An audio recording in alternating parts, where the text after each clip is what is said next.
Project વૃદ્ધિ action against હંગરના તાલીમ મોડ્યુલમાં આપ સૌનું સ્વાગત છે.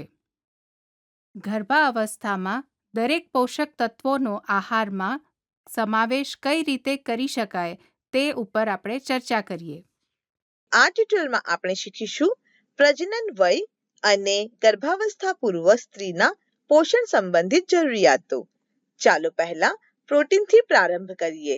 પ્રોટીન માંસપેશીઓના વિકાસ અને જાળવણી માટે જરૂરી છે. તે કોષોને ઠીક કરવા, હાડકાઓ તથા સાંધાઓના વિકાસમાં સહાય કરે છે.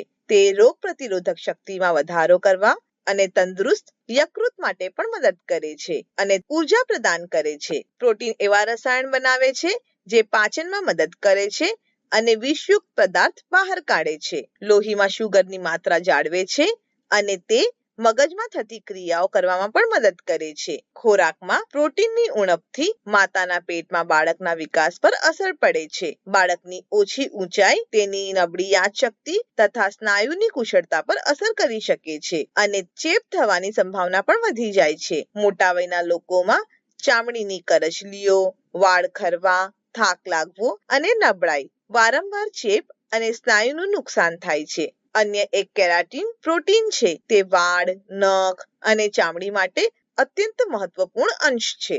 રસપ્રદ રીતે કહીએ તો પ્રોટીન અલગ અલગ ઘટકોથી બનેલ છે જેને અમાઇનો એસિડ કહેવાય છે. કુલ મળીને અહીં 22 અમાઇનો એસિડ છે, જેમાંથી 9 અમાઇનો એસિડ ભોજનમાં લેવાના જરૂરી છે. ચાલો અત્યારે બે પ્રકારના પ્રોટીનોને જોઈએ, જે છે પૂર્ણ પ્રોટીન અને અપૂર્ણ પ્રોટીન.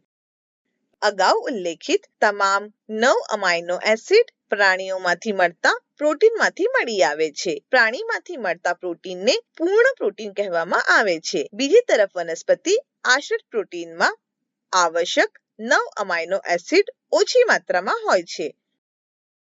ઉદાહરણ તરીકે અનાજમાં લાઇસિન અને દાળમાં મેથિયોનાઇન ઓછી માત્રામાં હોય છે. એટલા માટે સંયુક્તમાં વિવિધ વનસ્પતિ પ્રોટીનો એક સાથે લેવા મહત્વપૂર્ણ છે. ઉદાહરણ તરીકે અનાજ અને દાળ એક સાથે ભોજનમાં લેવાની જરૂર છે, જેથી આવશ્યક અમાઇનો એસિડ પૂરતી માત્રામાં મળી રહે. હવે આપણે હજી એક મહત્વપૂર્ણ પોષક તત્વ ચરબી વિશે શીખીશું. સારા આરોગ્ય માટે ખોરાકમાંની સારી ચરબી મહત્વપૂર્ણ છે. કેટલીક ચરબી માણસનું શરીર પોતેથી બનાવતું નથી, જેમ કે ઓમેગા 3 ફેટી એસિડ. તેથી આહારમાં તેનો સમાવેશ કરવો જરૂરી છે. આ ચરબી હૃદયનું આરોગ્ય જાળવી રાખવામાં મદદ કરે છે, શારીરિક સોજો ટાળે છે, ગર્ભધારણની સંભાવનામાં વધારો કરે છે, અવિકસિત બાળકના જન્મના જોખમને પણ ટાળે છે અને બાળકમાં બુદ્ધિમત્તાનો વિકાસ કરે છે. પ્રોટીન અને ચરબી વિશે જાણ્યા બાદ આપણે હવે વિટામિન એ વિશે શીખીશું. વિટામિન એ આંખોને તંદુરસ્તી આપે છે અને કોષ વિકાસનું નિયમન કરે છે. ગર્ભાવસ્થામાં મદદ કરે છે અને તે દરમિયાન તે રોગ પ્રતિરોધક શક્તિમાં પણ સુધારો કરે છે. વિટામિન એ ની જેમ સંપૂર્ણ વિટામિન બી કોમ્પ્લેક્સ પણ સ્ત્રીઓને શારીરિક આપવા અને તેમજ જીવનભર તંદુરસ્તી આપવામાં ખૂબ જ વિશિષ્ટ ભૂમિકા ભજવે છે. તમામ બી વિટામિનોમાંથી આપણે પહેલા જોઈશું વિટામિન બી6 પાયરિડોક્સિન. વિટામિન બી6 પાયરિડોક્સિન ચેતા પ્રણાલીના કાર્યમાં આવશ્યક છે, જે મગજના વિકાસમાં સુધાર કરે છે અને ગર્ભાધાન સંબંધી ઉબકાથી રાહત આપી શકે છે. હજી એક પોષક તત્વ છે વિટામિન બી12, જે ફોલેટ અને કોલિન સાથે એનિમિયા અને ન્યુરલ ટ્યુબ ખામીને અટકાવવામાં મદદ કરે છે. ન્યુરલ ટ્યુબ ખામી એ જન્મની ખામી છે, જે બાળકનું કરોડરજ્જુ અને કેન્દ્રીય ચેતાતંત્ર પર અસર કરે છે, જે ગર્ભાવસ્થાના પ્રથમ મહિના દરમિયાન થાય છે. નોંધ લો, ન્યુરલ ટ્યુબ એ ભ્રૂણનો એક ભાગ છે જે મગજ અને કરોડરજ્જુમાં વિકસે છે. તેથી આ અત્યંત જરૂરી છે કે ગર્ભાવસ્થા પહેલા શરીરમાં પૂરતા પ્રમાણમાં ફોલેટ, વિટામિન બી12 અને કોલિન હોવું જોઈએ. વિટામિન બી12 ની ઉણપને લીધે એનિમિયા, વાંઝિયાપણું અને ગર્ભપાતની સમસ્યા થાય છે. હવે આપણે બીજા અગત્યના પોષક તત્વ ફોલેટ વિશે શીખીશું. ફોલેટ, કે જે વિટામિન બી9 તરીકે પણ ઓળખાય છે, શરીરમાં તંદુરસ્ત નવા કોષો બનાવવામાં મદદ કરે છે. આ કોષો ફેફસામાંથી શરીરના તમામ ભાગોમાં ઓક્સિજન વહન કરે છે. સગર્ભા માતામાં ફોલેટની ઉણપ એનિમિયા તરફે દોરી જાય છે અને મગજ અને કરોડરજ્જુની ખામી થાય છે, જેને ન્યુરલ ટ્યુબ ખામી કહેવાય છે. નોંધ લો કે ન્યુરલ ટ્યુબની ખામી સમાન ટ્યુટોરિયલમાં પહેલા જ સમજાવવામાં આવી છે. હવે આપણે લોહ તત્વ વિશે શીખીશું, જે લોહીમાં હિમોગ્લોબિન બનાવવા માટે અને બાળકના વિકાસ માટે જરૂરી છે. ગર્ભાવસ્થામાં હિમોગ્લોબિન ઓછું હોવાથી ઉચ્ચ રક્તદાબ, સમય પહેલા પ્રસવ, જન્મથી શિશુનું વજન ઓછું અથવા ગર્ભપાતની સમસ્યાઓ થાય છે. આના સિવાય હિમોગ્લોબિન ઓક્સિજનને અન્ય પેશીઓ અને કોષોમાં પરિવહન કરવામાં મદદ કરે છે. હિમોગ્લોબિન અને લોહ તત્વની ઓછી માત્રાને લીધે એનિમિયા થાય છે. વધુમાં આપેલને લીધે સ્ત્રીઓમાં લોહ તત્વનો અભાવ હોઈ શકે છે, જેમ કે માસિક સ્ત્રાવ, પેટમાં કીડા થવા, આહારમાં ઓછું લોહ તત્વ અને ખોરાકમાં ફાઇટિક એસિડ અથવા ઓક્સાલેટ હોવાથી લોહ તત્વનું શોષણ નબળું થાય છે. ફાઇટિક એસિડ અને ઓક્સાલેટ ઘટાડવા અને પોષક તત્વોનું શોષણ વધારવા માટે રાંધવા પૂર્વ પલાળવું, અંકુરિત કરવું, શેકવું, આથવું જેવી આ પદ્ધતિઓનો ઉપયોગ કરવો. લોહ તત્વની ઉણપને લીધે થનાર એનિમિયાથી થાક લાગે છે અને ઉર્જાનો અભાવ થાય છે. શ્વાસ ફૂલે છે, હૃદય ધબકારા વધે છે અને ફીકી ચામડી જેવા સંકેતો છે. લોહ તત્વ સાથે હંમેશા વિટામિન સી થી પ્રચુર ખોરાક હોવા જોઈએ, કારણ કે તેનાથી લોહ તત્વના શોષણમાં મદદ મળે છે. વિટામિન સી રોગ પ્રતિરક્ષક શક્તિ પણ વધારે છે, તેથી ચેપ થવાની સંભાવના ઘટે છે. આગળ આપણે કેલ્શિયમ અને વિટામિન ડી ના મહત્વ બદ્દલ શીખીશું. કેલ્શિયમને ગ્રહણ કરવાનો આગ્રહ કરાય છે, કારણ કે તેનાથી હાડકાના વિકાસમાં મદદ મળે છે. બાળકના હાડકા અને દાંતના વિકાસ માટે કેલ્શિયમની જરૂર રહે છે. કેલ્શિયમની ઓછી માત્રા હોવી નબળા હાડકાનું કારણ બને છે. યાદ રાખો કે શરીરમાં કેલ્શિયમના શોષણ માટે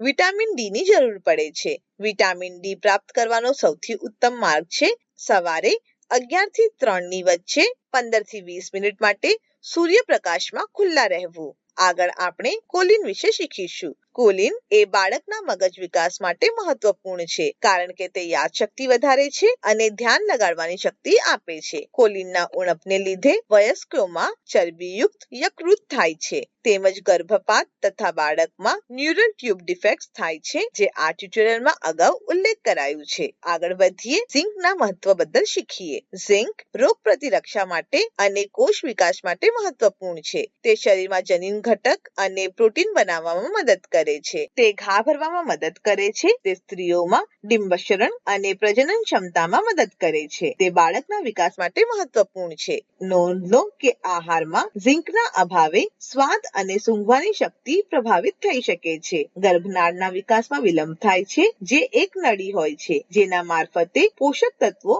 માતાથી બાળકને મળે છે. ઝિંકની ઉણપને લીધે ગર્ભનો વિકાસ પણ પ્રભાવિત થાય છે. પરિણામ સ્વરૂપે ઓછું વજન ધરાવતું બાળક જન્મે છે. અન્ય મહત્વપૂર્ણ પોષક તત્વ છે આયોડીન. આયોડીન એ થાઇરોઇડ હોર્મોનના સામાન્ય સ્તરને જાળવી રાખવા માટે શરીરને લગતું આવશ્યક ઘટક છે, જે થાઇરોઇડ ગ્લેન્ડ દ્વારા ઉત્પન્ન થાય છે. માતામાં આયોડીનની ઉણપથી ગર્ભપાત થવાનું જોખમ અને મૃત બાળક થવાની સંભાવના વધી જાય છે. તેનાથી બાળકમાં આપેલ સમસ્યાઓ થાય છે, જેવું કે જન્મ વિકૃતિ, જન્મ સમયે ઓછું વજન, અવરોધિત વિકાસ તથા મંદબુદ્ધિ. મેગ્નેશિયમ અન્ય એક પોષક તત્વ છે, જે ચેતાતંત્રની શાંતતામાં મદદ કરે છે. મગજમાં રક્તવાહિનીઓને આરામ આપીને ખેંચાણ અને માથાના માઇગ્રેન દુખાવાથી બચાવે છે. સાથે જ તે તંદુરસ્ત રક્તચાપ અને હૃદય ધબકારા બનાવી રાખે છે. તે જનીન ઘટકો બનાવવામાં અને હાડકાના વિકાસને સુધારવામાં મદદરૂપ છે. સગર્ભાવસ્થા માટે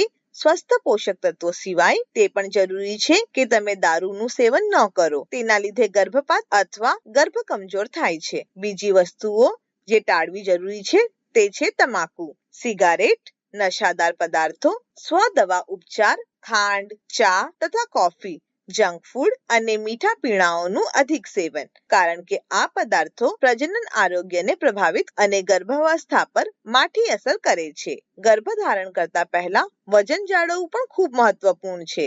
ઓછું વજન ધરાવતી સ્ત્રીઓ નાના બાળક અથવા અવિકસિત બાળકને જન્મ આપે છે, જે ગર્ભાવસ્થાના 7 થી 8 મહિના દરમિયાન જન્મે છે. આવા બાળકોને અવિકસિત મરણનું જોખમ વધુ હોય છે. બીજી તરફે વધુ વજન ધરાવતી સ્ત્રીઓને સગર્ભાવસ્થામાં ડાયાબિટીસ અને રક્તચાપનું ઉચ્ચ જોખમ હોય છે, જેના કારણે ભવિષ્યમાં બાળકને સમસ્યા થઈ શકે છે. તેથી સ્ત્રીએ તંદુરસ્ત વજન જાળવી રાખવા માટે આરોગ્ય સંભાળ પ્રદાતા સાથે પરામર્શ કરવું જોઈએ. આની સાથે તે પણ મહત્વનું છે કે સ્વસ્થ સંતુલિત આહાર લેવામાં આવે, જેમાં સમાવિષ્ટ હોય શાકાહારી અને માંસાહારી ખોરાક. યાદ રાખો, તમામ માંસાહારી ખોરાકમાં પ્રોટીન, ઓમેગા-3 fatty acid, vitamin B12, vitamin B9, zinc, લોહ તત્વ, કેલ્શિયમ, કોલિન અને વિટામિન ડી પ્રચુર માત્રામાં હોય છે. પ્રાણીથી મળનાર ખોરાક સાથે વનસ્પતિથી મળનાર ખોરાક જેમ કે દાળ, બાજરો, રાગી, બીજડાઓ અને દાણા આપેલ નિર્માણમાં મદદ કરે છે. રોગ પ્રતિરક્ષા તંત્ર, સ્નાયુઓ, હાડકાં, યકૃત, વાળ, ચામડી, આંખો અને મગજ. આના સિવાય દૂધ ઉત્પાદકો પણ બાળકના હાડકાં અને દાંતના નિર્માણમાં સહાય કરશે. સાથે જ પાંદડાવાળી શાકભાજીઓ અને બીજડાઓ પણ ભરપૂર માત્રામાં કેલ્શિયમ ધરાવે છે અને બાળકના હાડકાં અને દાંત નિર્માણ કરવામાં મદદ કરે છે. પાંદડાવાળી શાકભાજીઓની જેમ ફળો પણ વિટામિન સી પ્રચુર માત્રામાં ધરાવે છે. તેઓ રોગ પ્રતિકારક શક્તિ સુધારવામાં, લોહ તત્વ શોષવામાં અને ચેપથી રક્ષણ કરે છે. સ્ત્રીની પ્રજનન ક્ષમતા અને બાળકના વિકાસ માટે ફળીઓ, સૂકા મેવા અને બિયા માંસાહારી ખોરાક જેમ કે માછલી, ઈંડા અને દૂધના ઉત્પાદન સાથે લેવા જોઈએ. સામાન્ય થાઇરોઇડ હોર્મોનને જાળવી રાખવામાં, વિકાસ સુધારવામાં, શારીરિક ખામીથી બચવામાં માંસાહારી ખોરાક અને દૂધ ઉત્પાદનો મદદ કરે છે. ચેતાતંત્ર કાર્ય માટે અને પગના ખેંચાણને અટકાવવા માટે દાણા અને બિયામાં મેગ્નેશિયમ પ્રચુર માત્રામાં હોય છે અને તે જરૂરી છે. प्रेगनेंसी में डाइट बहुत ज़रूरी है. एक छोटा सा बहुत प्यारा एक वीडियो है कि कैसे बच्चा पेट में बनता है. इतना सुंदर वीडियो मैं अभी दिखाऊंगी आपको. तो जब भी ऐसे कुछ वीडियोस आप, अभी वही बात चल रही है कि माँ को कैसे कन्विंस करे कि वो आपका सुने, क्योंकि वो बच्चा मतलब इंतज़ार नहीं कर सकते ना. किसी माँ का बच्चा गया और फिर वो नेक्स्ट टाइम के लिए इंस्पायर होगी कि नहीं मुझे खाना है. तो ऐसे क्या चीज़ें हैं कि पहली मदर को ही हम इंस्पायर कर सके, मोटिवेट कर सके कि वो मतलब प्रॉपर खाना खाए. तो इसका एक बहुत अच्छा, किसी ने देखा भी होगा, एक मिरेकल करके वीडियो है. मतलब पूरा कंसेप्शन से लेके पूरा 9 मंथ्स का जर्नी बच्चे का डेवलपमेंट का, इतना सुंदर वीडियो था. आप देखो ज़रा.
क्या बन रहा है सबसे पहले? Neural tube. ये जो न्यूरल ट्यूब बन रही है ये कितने दिन बनती है, कौन से हफ्ते में? तीसरा हफ्ता, मतलब 20 डेज, जब माँ को पता भी नहीं है कि शी इज प्रेग्नेंट, तो जो ये न्यूरल ट्यूब बन रही है वो ऐसी ढक जाएगी पूरा, वो जो ऐसे क्लोज हो रही है ना अभी। तो ये सब करने के लिए 3 न्यूट्रिएंट चाहिए माँ के शरीर में, फॉलिक एसिड, B12 और कोलिन। अगर वो नहीं रहा, उसमें से एक भी कम पड़ गया, तो जो न्यूरल ट्यूब जो ढकती है उसमें क्या रह जाएंगे? गैप्स। और वो गैप्स एकदम ऊपर गैप्स रहा तो एनेंसेफेली, फिर नीचे रहा तो आपके हार्ट के होल होते हैं, क्लेफ्ट पैलेट, क्लेफ्ट लिप, आगे जाके वो बाहर आता है ना सब ऐसे बच्चों। हाँ हाँ, तो उसमें भी बच्चे का डेथ होने के चांसेस, कोई कोई बच्चे जैसे क्लेफ्ट पैलेट, क्लेफ्ट लिप वाले डेथ नहीं होगा, लेकिन वो इनबॉर्न मतलब एबनॉर्मलिटीज़ है। तो ये बहुत ज़रूरी था। तो इसका मतलब है माँ को पता नहीं शी इज़ प्रेग्नेंट, तो हम कब उसको काउंसलिंग करेंगे? हम तो 2 महीने में, 3 महीने में उसको क्या देते हैं? Folic acid. तब तक तो काम तो हो चुका। हमारे इंडिया में प्लानिंग के साथ डिलीवरी होता है क्या? प्लान डिलीवरी बहुत कम। तो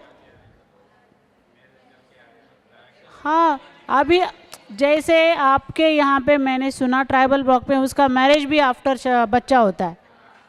तो इसीलिए ये जो काम है सारा, ये जो आपके चार्ट्स में दिखा रही हूँ, वो सारे जब बच्चियाँ एडोलेसेंट में, तो तभी से शुरू करो। जितनी गांव-गांव में बच्चियाँ मिल रही है, घर जाओ, होम विजिट करो, वो सिखाओ कि इसने अभी से ये खाना शुरू करना है, क्योंकि वो कभी भी प्रेग्नेंट रह सकती है। वो बोले 15 साल की थी, लिव इन में रहते हैं, उनका वो सिस्टम अलग है। तो हम वेट शादी का भी यहाँ पे नहीं कर सकते, उसके पहले ही उसको बहुत पावरफुल बनाना होगा, नहीं तो फिर उसके बाद देंगे फॉलिक एसिड, मतलब उसका यूज़ होगा नहीं, ऐसे नहीं। लेकिन यहाँ पे तो काम तो प्रॉब्लम है। पता चला आपको? ठीक है, कंटिन्यू।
ये क्या बन रहा है, क्या है ये? हाँ, न्यूरॉन्स। और ये जो है ना न्यूरॉन्स का, ये इसको बोलते हैं माइलिन शीट। तो उसमें बहुत ये न्यूरॉन्स, ये हमें अच्छे कोलेस्ट्रॉल के बने हमारा ब्रेन। तो उसके लिए हमें मतलब अच्छा घी, फिर हमारा ओमेगा 3 मतलब फिश है, दही, दूध, और फिर उसके साथ है कॉपर लगता है, आयरन लगता है ये बनने में, कोलिन लगता है, विटामिन B12, इतने सारे न्यूट्रिएंट के साथ हमारा कोलिन मतलब ये अपना माइलिन शीट बनता है। तो आप सोचो अगर माँ ये कुछ खाएगी नहीं, बस राइस राइस दाल राइस राइस खाएगी, तो कैसे बढ़ेगा बच्चे का दिमाग? जब डिलीवरी होता है तो सबसे बड़ा किसका वजन होता है? ब्रेन का। तो ब्रेन ही नहीं बढ़ा तो 1200 मतलब ग्राम का बच्चा है, तो क्या ही होगा उसका ब्रेन का वजन, उसके किडनी का वजन? सरवाइव तो करेगा लेकिन ये सारी चीज़ें, इसीलिए माँ का मतलब बहुत प्रोटीन युक्त और अच्छे फैट वाला खाना बहुत बहुत ज़रूरी है। वो सिर्फ ऐसे भूख मतलब मिटा रही है सिर्फ चावल खा खा के, तो नहीं चलेगा, बिल्कुल नहीं चलेगा। इसीलिए आपका वो सब रेट जो है ना, मतलब एवरेज बर्थ रेट और प्री मैच्योर बेबीज़, आपको बहुत काम करना है, वरना ये तो ब्रेन का डेवलपमेंट हो ही नहीं रहा है, बिल्कुल नहीं। नेक्स्ट।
चल पॉज कर एक मिनट।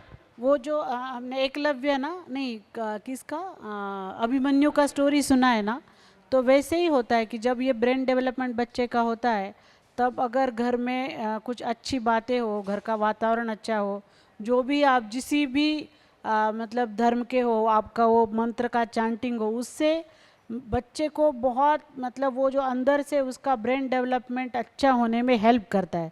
अगर माँ बाप झगड़ा कर रहे हैं, गाली गलौज हो रहा है, कोई मतलब फादर स्मोकिंग कर रहे हैं, और या बाजू वाला कोई स्मोक कर रहा है, तो उसका जो धुआं माँ के अंदर से बच्चे के इसमें जा रहा है, तो वो मतलब श्रिंक हो जाता है ब्रेन डेवलपमेंट। इवन झगड़े से माँ बहुत बार सैडनेस में अगर रहती है, उसको सास ने गाली दिया, मतलब हस्बैंड ने मारा, आजू बाजू बहुत झगड़ा हो रहा है, उसके कान में बहुत झगड़ा झगड़ा जा रहा है, तो ब्रेन का डेवलपमेंट एक्चुअल साइंस कहता है कि वो श्रिंक होगा। इसीलिए हम बोलते हैं कि एटलीस्ट प्रेगनेंसी में वातावरण कैसे रखो, हंसी खुशी रखो थोड़ा सा घर में, तो चलता ही रहेगा। लेकिन ये थोड़ा अभी जो प्रेगनेंसी का टाइम है, तब थोड़ा कोशिश करना है कि वातावरण अच्छा रहे, नहीं तो ब्रेन का डेवलपमेंट उसका प्रॉपरली जैसे होना है वैसे होगा नहीं।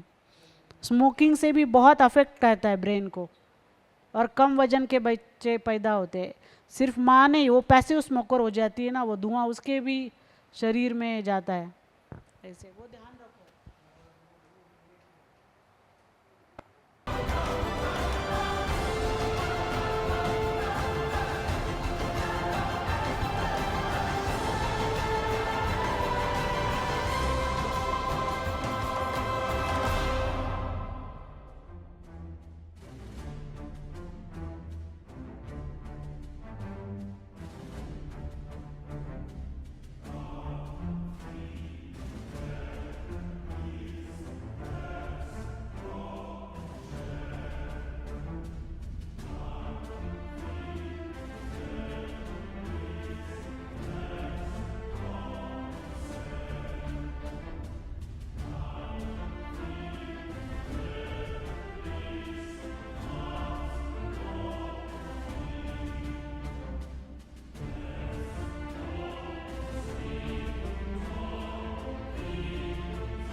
पहले ऐसे बोलते थे ना, डीएनए आरएनए सिर्फ वो मतलब जो वंश होता है हमारे, अनुवंशिक बोलते हैं ना, दादा के जैसे दिखता है, इसके वैसे अगर है तो वो ऐसे ही कैरी फॉरवर्ड होते हैं।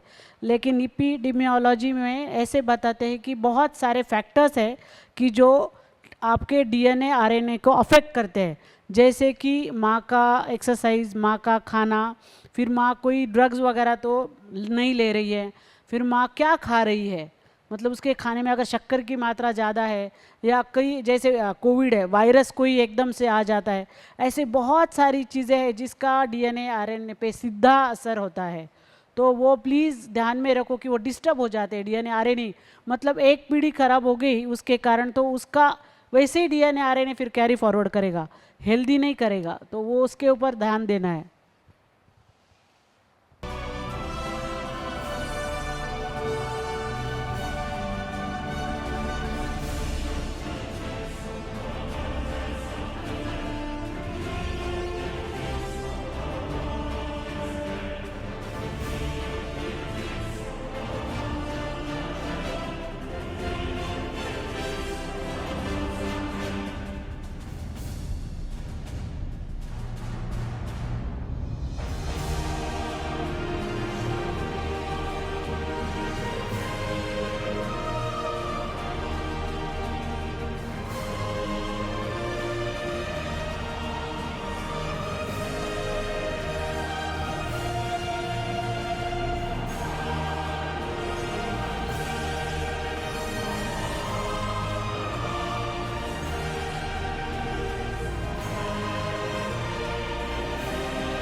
कैसे था वीडियो?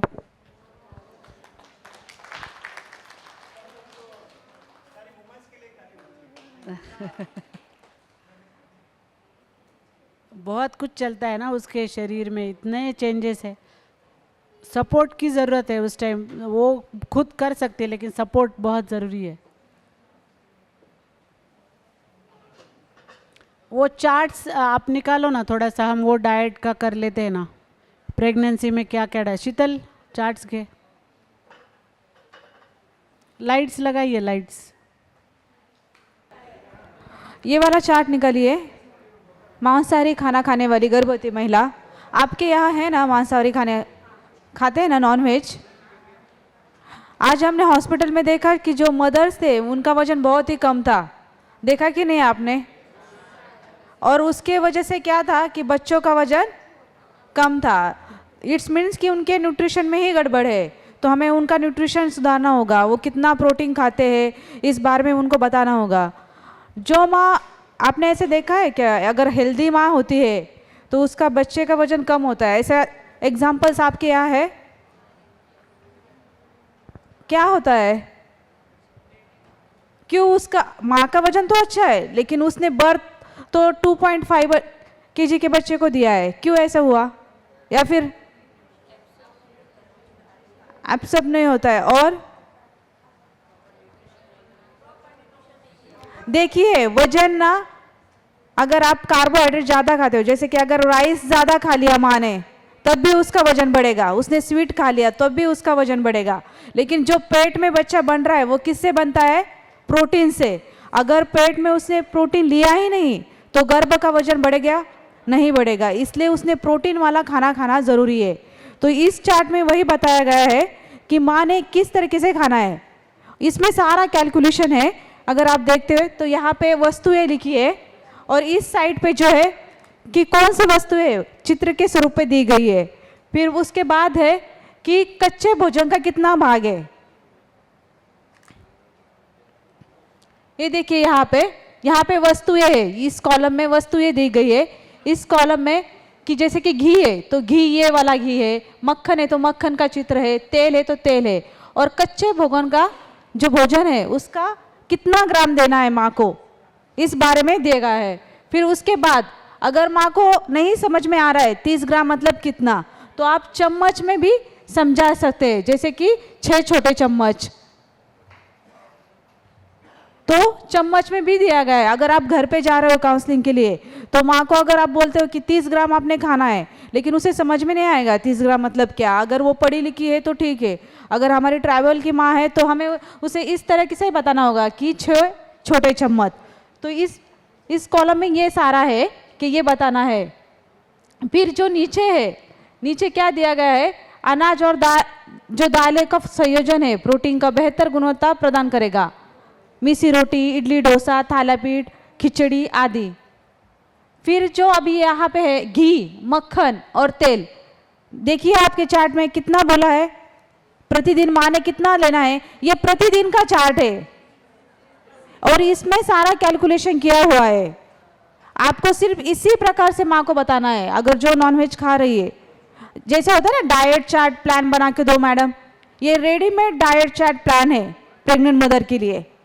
तो कितना खाना है माँ ने, 30 ग्राम। 30 ग्राम मतलब कितना, ये देखिए ये जो छोटा चम्मच है ना, ये यहाँ पे कितना बताया गया है, 6 छोटे चम्मच। ये आपको दिखाना है। ऐसा एक सेट मिलता है, अगर आप ले सकते हैं तो बहुत अच्छी बात है, आप एक सेट ले लीजिए ऐसा। तो उसको बताना है कि ये 6 चम्मच आपने घी, तेल जो भी वो खा रही है, हाँ, तो ये 5 ग्राम का चम्मच है। तो उसे आपको बताना होगा ये 5 ग्राम का। हम पोहा खाते हैं ना घर में, तो पोहा का चम्मच होता है छोटा वाला, तो उसे बताना होगा कि इस चम्मच से आपको 6 ग्राम डेली उतना आपको घी, तेल जो भी आप खा रहे हो वो खाना है। फिर उसके बाद है चीनी, गुड़, शहद। एक्चुअली हम चीनी, गुड़, शहद इतना ज़्यादा नहीं बताते हैं, बट अगर वो खा रही है तो आप उसको बताओ कि कितना खाना है डेली। अगर कोई माँ होती है कि आपके यहाँ अगर गुड़ ज़्यादा खाते होंगे, हर खाने में गुड़ खाते होंगे ना, तो उसको आपने बताना है कि अगर चीनी है, गुड़ है, शहद है, वो टोटल है, हाँ, इसमें से कोई भी अगर एक चीज़ वो खा रहे तो वो 15 ग्राम उसने खाना है। मतलब ये कितने चम्मच, अगर ये 5 ग्राम का चम्मच है तो 3 चम्मच उसने डेली खाना है। हाँ, ये बड़ा है, 15 ग्राम का है ये। फिर उसके बाद है दाने। आपकी इसमें क्या लिखा है, पढ़िए जरा गुजराती में, कितना बोला है वो, कितना, वो बोले 60 ग्राम प्लस 5 ग्राम, इतना बोला है। तो इट्स मीन्स एक जो मुट्ठी होती है, एक मुट्ठी उतना भर वो खाना है उसने। अगर वो दाना वो सब खा रही है तो, हाँ, एक टुकड़ा नहीं है। अगर हम ऐसे सोचते हैं ना कि अगर हम ये खाएंगे, आलमंड्स खाएंगे, जैसे कि बादाम खाएंगे, कैशू खाएंगे, तो हमें क्या मिलेगा, ज़्यादा प्रोटीन मिलेगा। आप लोग कितना खाते हो, हम क्या करते हैं, 5 रात में भिगो के डालते हैं और 5 उतना खाते हैं। लेकिन अगर हमने 5 खाया तो कितना मिलेगा, इतना ज़्यादा मिलेगा नहीं। तो हमें एक मुट्ठी भर खाना है, हाँ, वो सारी चीज़ें हमें एक मुट्ठी भर खानी है, तभी हमें प्रोटीन मिलेगा। अगर आपने 5 खाया तो उतनी मात्रा में आपको प्रोटीन नहीं मिलेगा। अगर बादाम नहीं है उसके पास तो वो सेंगदाने भी खा सकती है, उसका और है सेंगदाना, पीनट। फिर उसके बाद क्या है,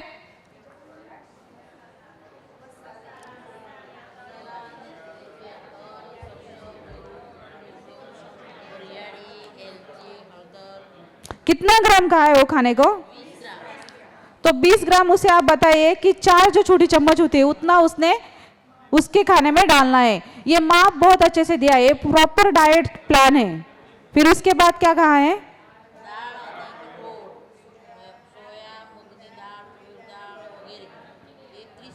ये 30 ग्राम कच्चा भाग है, ये पका हुआ नहीं है। यहाँ ये 30 ग्राम क्या है, कच्चा है।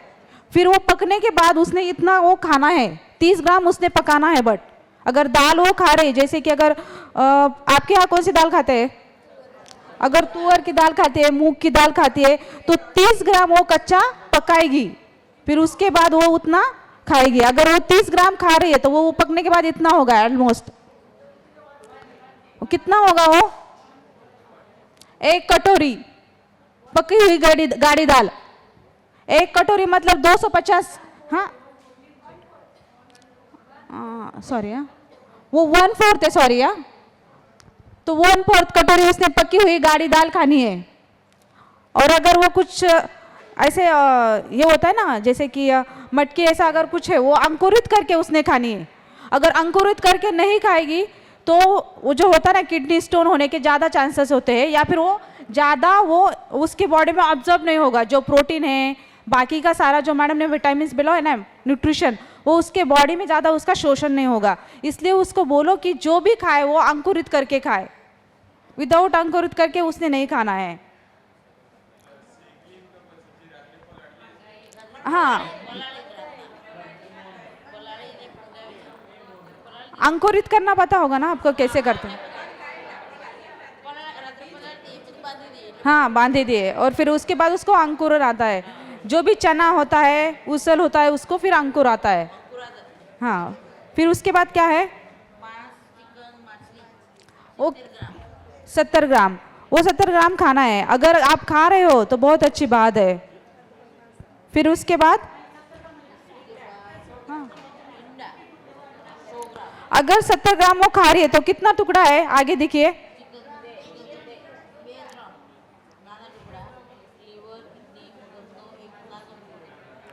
फिर वो 2 से 3 टुकड़े उसने खाने हैं।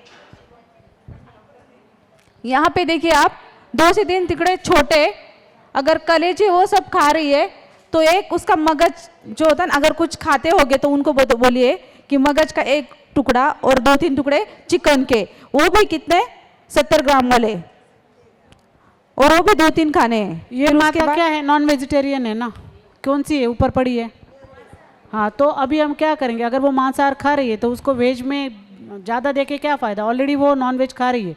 तो दालों की मात्रा हमने क्या की, कम की। इवन दूध की मात्रा उसमें कम है। लेकिन अगर वही माता अंडा खाने वाली है, वो नॉन वेज नहीं खाती, तो हम अंडे को प्रोत्साहन देंगे, दाल थोड़ा सा बढ़ाएंगे क्योंकि नॉन वेज नहीं है। और वही अगर माता वेजिटेरियन है तो क्या करेंगे, पूरा वेजिटेरियन है तो दाल नहीं, एनिमल प्रोटीन कौन सा है वेज में, तो आप वो मत भूलो, दाल दाल मत करो, दाल का बहुत कम है डाई स्कोर। एनिमल प्रोटीन कौन सा है, हाँ वो अभी वो साग भाजी खाओ, साग भाजी खाओ, फल खाओ, वो छोड़ो काउंसलिंग, उससे ही वो माता ऐसी हो चुकी है। ये जो प्रोटीन है ना, सारे लोग वही बोलते हैं, साग खाओ, मतलब नहीं, मतलब ग्रीन खाओ फल खाओ, ग्रीन खाओ फल खाओ, लो ये नतीजा। तो हमारा काउंसलिंग चेंज होना चाहिए।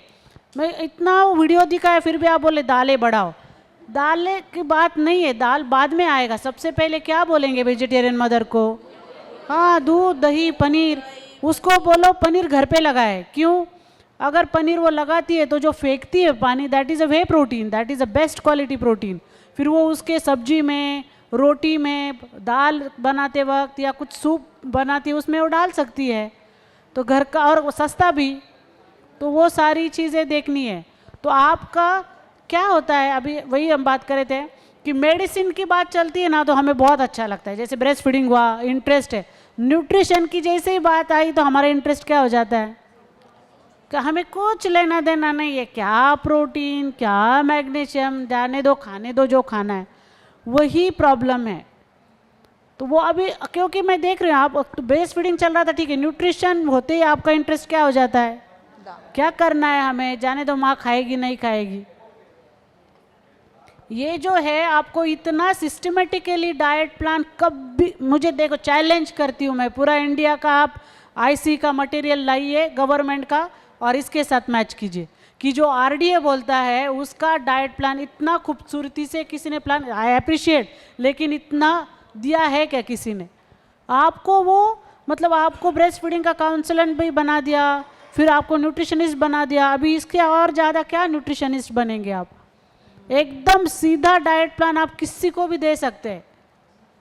वो इतना डिटेल में हम जा रहे हैं आप लोगों के साथ कि जो फूड ग्रुप्स है उसकी वो किसी ने कोशिश नहीं किया होगा आपको कि इसके लिए हमें एक्चुअल एक्सपीरियंस करना पड़ा। ये मैं 1/4 कटोरी बोल रही हूँ, ऐसे ही नहीं बोल रही, हमने वो पकाया, क्योंकि हमारा जो न्यूट्रिशन है, जहाँ पे जहाँ न्यूट्रिशनिस्ट है उनको पता है कि हम सीधा बोल देते हैं, मतलब हमारा एक्सचेंज लिस्ट होता है 30 ग्राम का। 30 ग्राम की रोटी कितनी बनती है सेंटीमीटर में, वो हम ज़्यादा दिमाग नहीं लगाते। लेकिन हमने देखा कि 30 ग्राम मेरी ट्राइबल मदर, कोई भी ले पर्सन समझ नहीं पाएगा। 30 ग्राम दाल खाओ, पकने के बाद होगी कितनी वो। तो एक्चुअल में हमने पका के उसका 1/4 आइडियल कटोरी हमने 250 की बनाई है। 250 का कटोरी इज़ आइडियल कटोरी। हर जगह 250 का ही हमारा मेजरमेंट होगा आपको सारे ट्यूटोरियल में। तो वो इसकी 1/4 बनती है, मतलब कितनी ml की बनेगी। 250 डिवाइडेड 4 कितने हो गए। बहुत अच्छा गणित है आपका।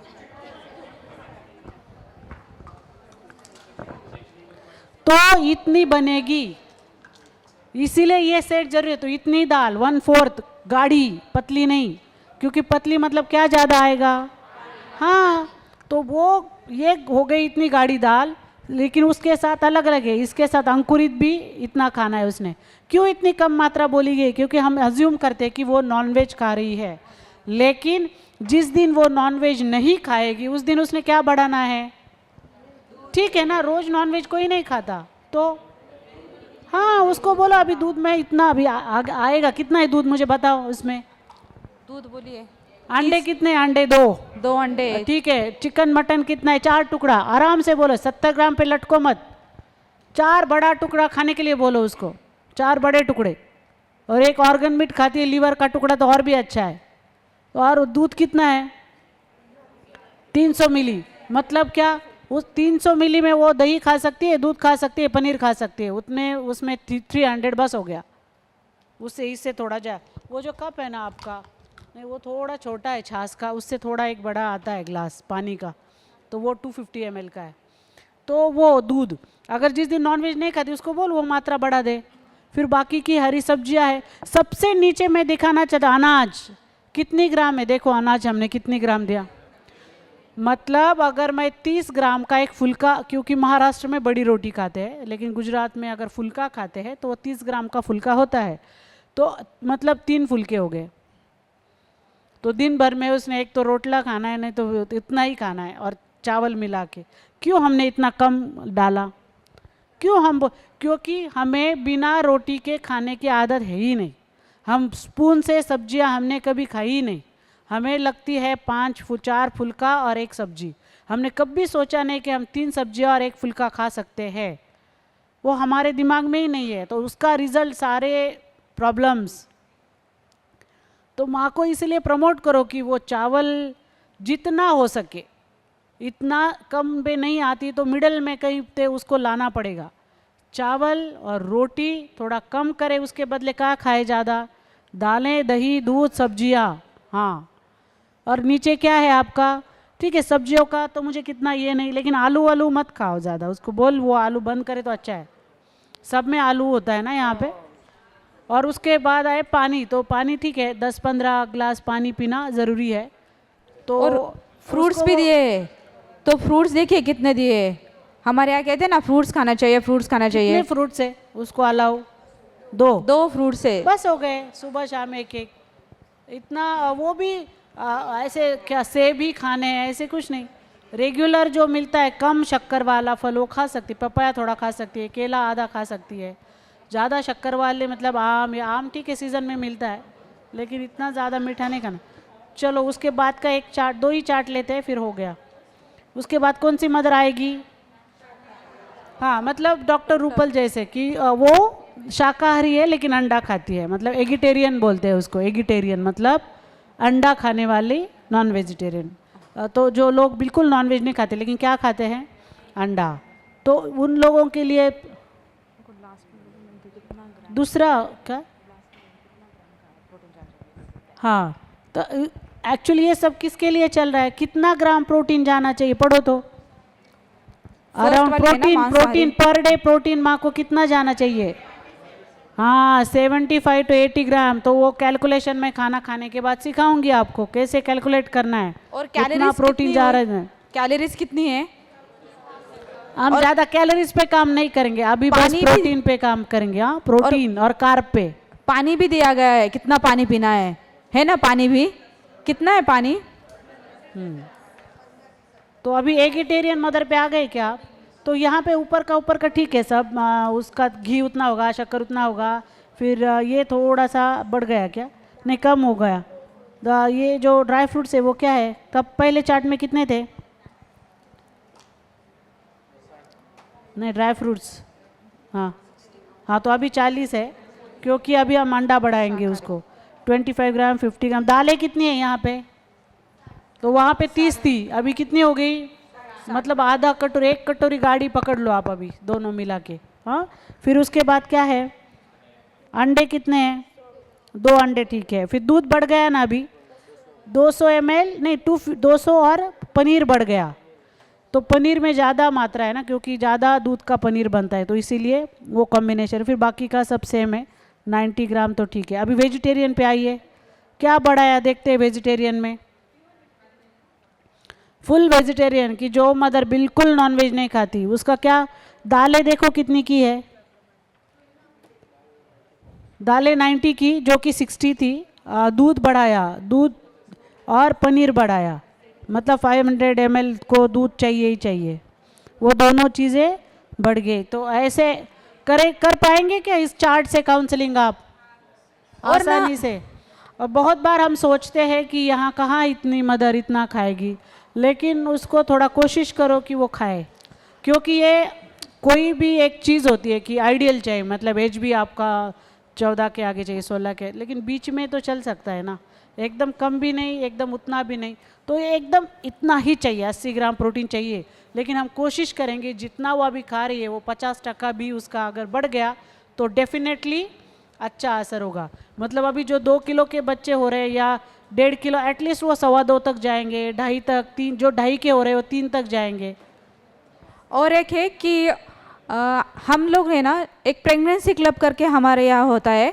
तो जो प्रेगनेंसी क्लब में ना जब मदर्स आती है तो आप क्या करो बताए, आपके पास भी आती होगी ना प्रेग्नेंट मदर, डॉक्टर और ICDS। अगर प्रेग्नेंट मदर आपके पास आ रही है तो उसका 24 आवर्स का डाइट रिकॉर्ड लिखो कि उसने सुबह क्या खाया, शाम में मतलब दोपहर में क्या खाया, फिर उसने ब्रेकफास्ट में जो इवनिंग का ब्रेकफास्ट था उसमें क्या खाया, रात में क्या खाया, उसका कैलकुलेशन करो। वो कैलकुलेशन करना दीपल मैम आपको सिखाएंगे कि किस तरीके से कैलकुलेशन करना है। लेकिन मदर को डेली कितना ग्राम प्रोटीन जाना चाहिए? 77 ग्राम। इस पे आप ध्यान दो। हमारे यहाँ जो बच्चे इतने लो बर्थ वेट के क्यों हो रहे हैं? क्योंकि मदर को इतना प्रोटीन नहीं जा रहा है। अगर आप जब डाइट रिकॉल करोगे ना 24 आवर्स का, तो आप देखोगे कि कितना माँ प्रोटीन खा रही है। फिर उसके बाद आपने ये काउंसलिंग करना है माँ को कि माँ ने क्या क्या खाना चाहिए। आपको माँ का प्रोटीन बढ़ाना होगा, प्रोटीन पे काम करना होगा, तभी आपके यहाँ के बच्चे क्या होंगे? 3.3, 3.5 के होंगे। तो इस पे काम करेंगे, ये काम आपको पहले से ही शुरू करना होगा। चलिए ऊपर पढ़िए क्या लिखा है सबसे पहले का लाइन। अच्छा, प्रोटीन और कार्बोहाइड्रेट का ये हमने ये चार्ट बहुत आसानी से हम हमारा प्रोटीन और कार्ब हम कितना खा रहे हैं उसके लिए बनाया है। ये इंडियंस मतलब जो NIN हमारा न्यूट्रिशन का बुक है उसके स्टैंडर्ड के अनुसार हमने वो सारे काउंट्स निकाले हैं। बहुत सारा है लेकिन हमें प्रोटीन और कार्ब पे फोकस करना था, इसीलिए हमने 2 ही प्रकार के न्यूट्रिएंट का यहाँ पे निकाला है। तो सबसे पहले मैं आपको वो वहाँ का क्वांटिटी समझा देती हूँ। क्वांटिटी क्या क्या क्वांटिटी है पढ़िए, मतलब प्रमाण कुछ है क्या दिया हुआ? क्या? अच्छा, 1 चम्मच इज इक्वल टू 5 ग्राम। अच्छा, 1 मिनट, ये देखिए ये जो चम्मच है वो कितने ग्राम का है? या फिर आप घर पे 2 प्रकार के चम्मच होते हैं ना, एक थोड़ा बड़ा वाला जिसको टेबल स्पून बोलते हैं और एक टीस्पून बोलते हैं, वो तो पता है ना। तो टीस्पून ये होता है और टेबल स्पून उससे बड़ा 15 ग्राम का होता है। पढ़िए दूसरा क्या है? हाँ, तो ये छोटा वाला, ये बड़ा वाला, ये समझ में आ गया पीछे? मुझे लाइट्स ऑन चाहिए सारे। अच्छा, फिर उसके बाद पढ़िए क्या है? ओके, तो ये है आपका 250, मतलब क्या होता है, अगर हम एक कटोरी वाटी ऐसे करते रहे, हर घर का स्टैंडर्ड अलग होता है, हर घर में छोटी बड़ी वाटी रहती, तो हम ऐसे घर पे उसको माँ को नहीं बोल सकते कि तू एक कटोरी, उसकी कटोरी शायद वाटी छोटी भी होती होगी, तो ये स्टैंडर्ड है, तो उसके हिसाब से वो करेगी। जब आप उसका कैलकुलेशन करने जाओगे तो इतना खाती है क्या, बस ऐसे पूछना, तो वो बोली नहीं इतना नहीं खाती, इससे आधा ही खाती हूँ, तो आपको तुरंत पता चलेगा वो कितना खा रही है। या आप खुद, मैंने पूछा आप इतना गाढ़ा दाल आज खाया क्या, आप बोलेंगे नहीं मैडम इससे थोड़ा सा कम खाया, तो आप वो आपका ऑटो कैलकुलेशन कर सकते हैं। तो आपको इसलिए स्टैंडर्ड होना, मतलब एक स्टैंडर्डाइजेशन होना ज़रूरी है। तो ये 250 ml का कटोरी है, फिर उसके आधा है 125 का, फिर 80 का, और फिर नीचे है 60 का।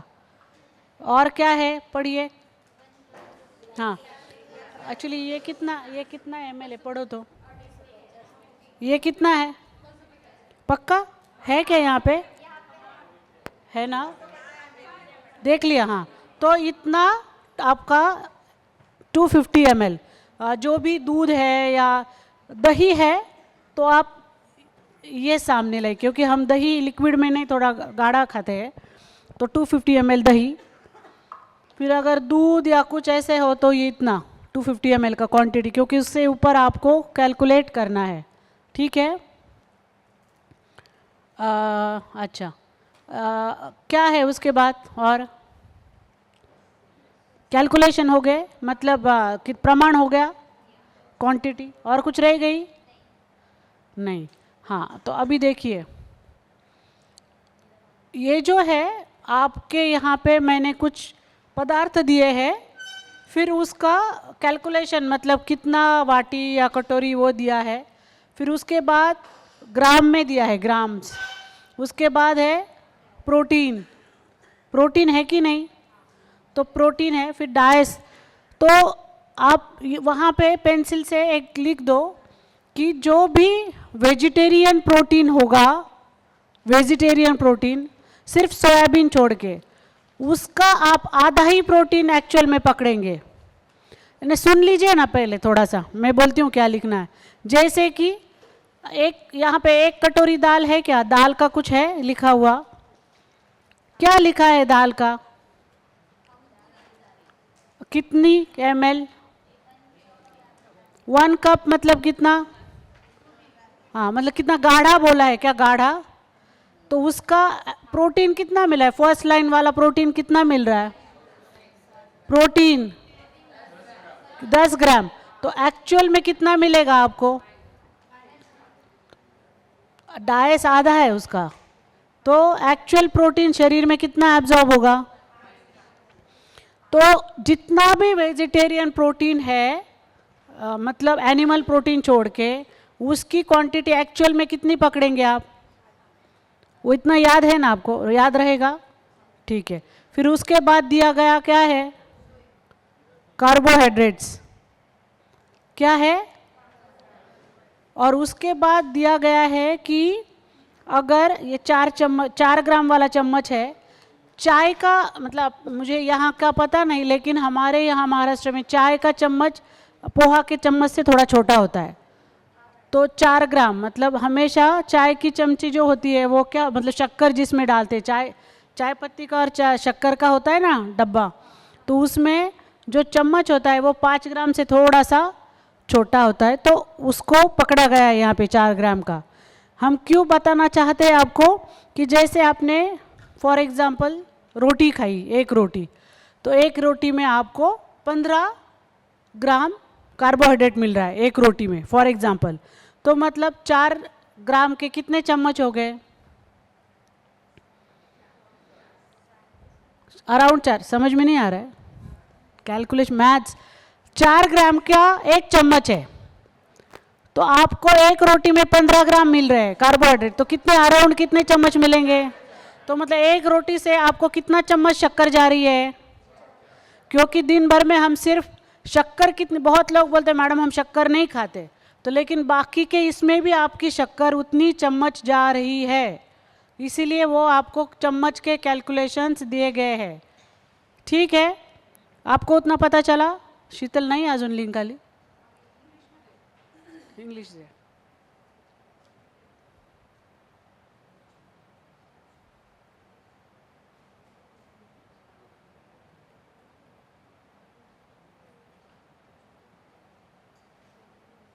थोडं मोठं कर, त्याला मला दिसत नाही.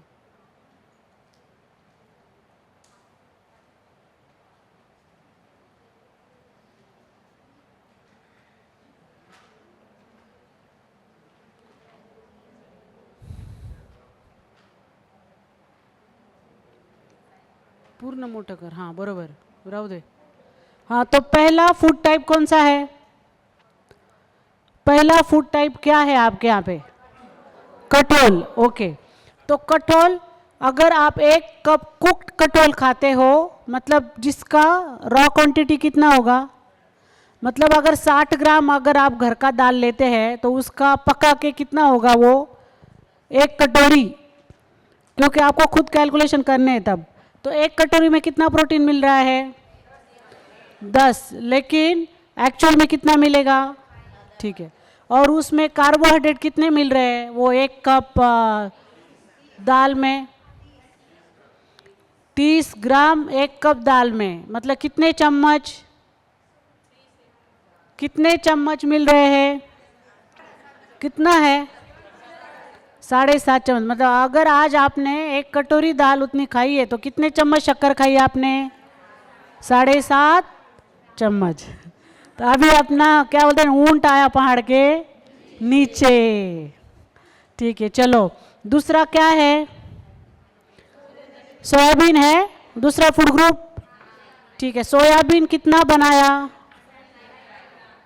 अच्छा, बन के कितना हो गया? 1 कप. तो 1 कप सोयाबीन में कितना प्रोटीन मिलेगा? लेकिन सोयाबीन का प्रोटीन बहुत अच्छा क्वालिटी का है.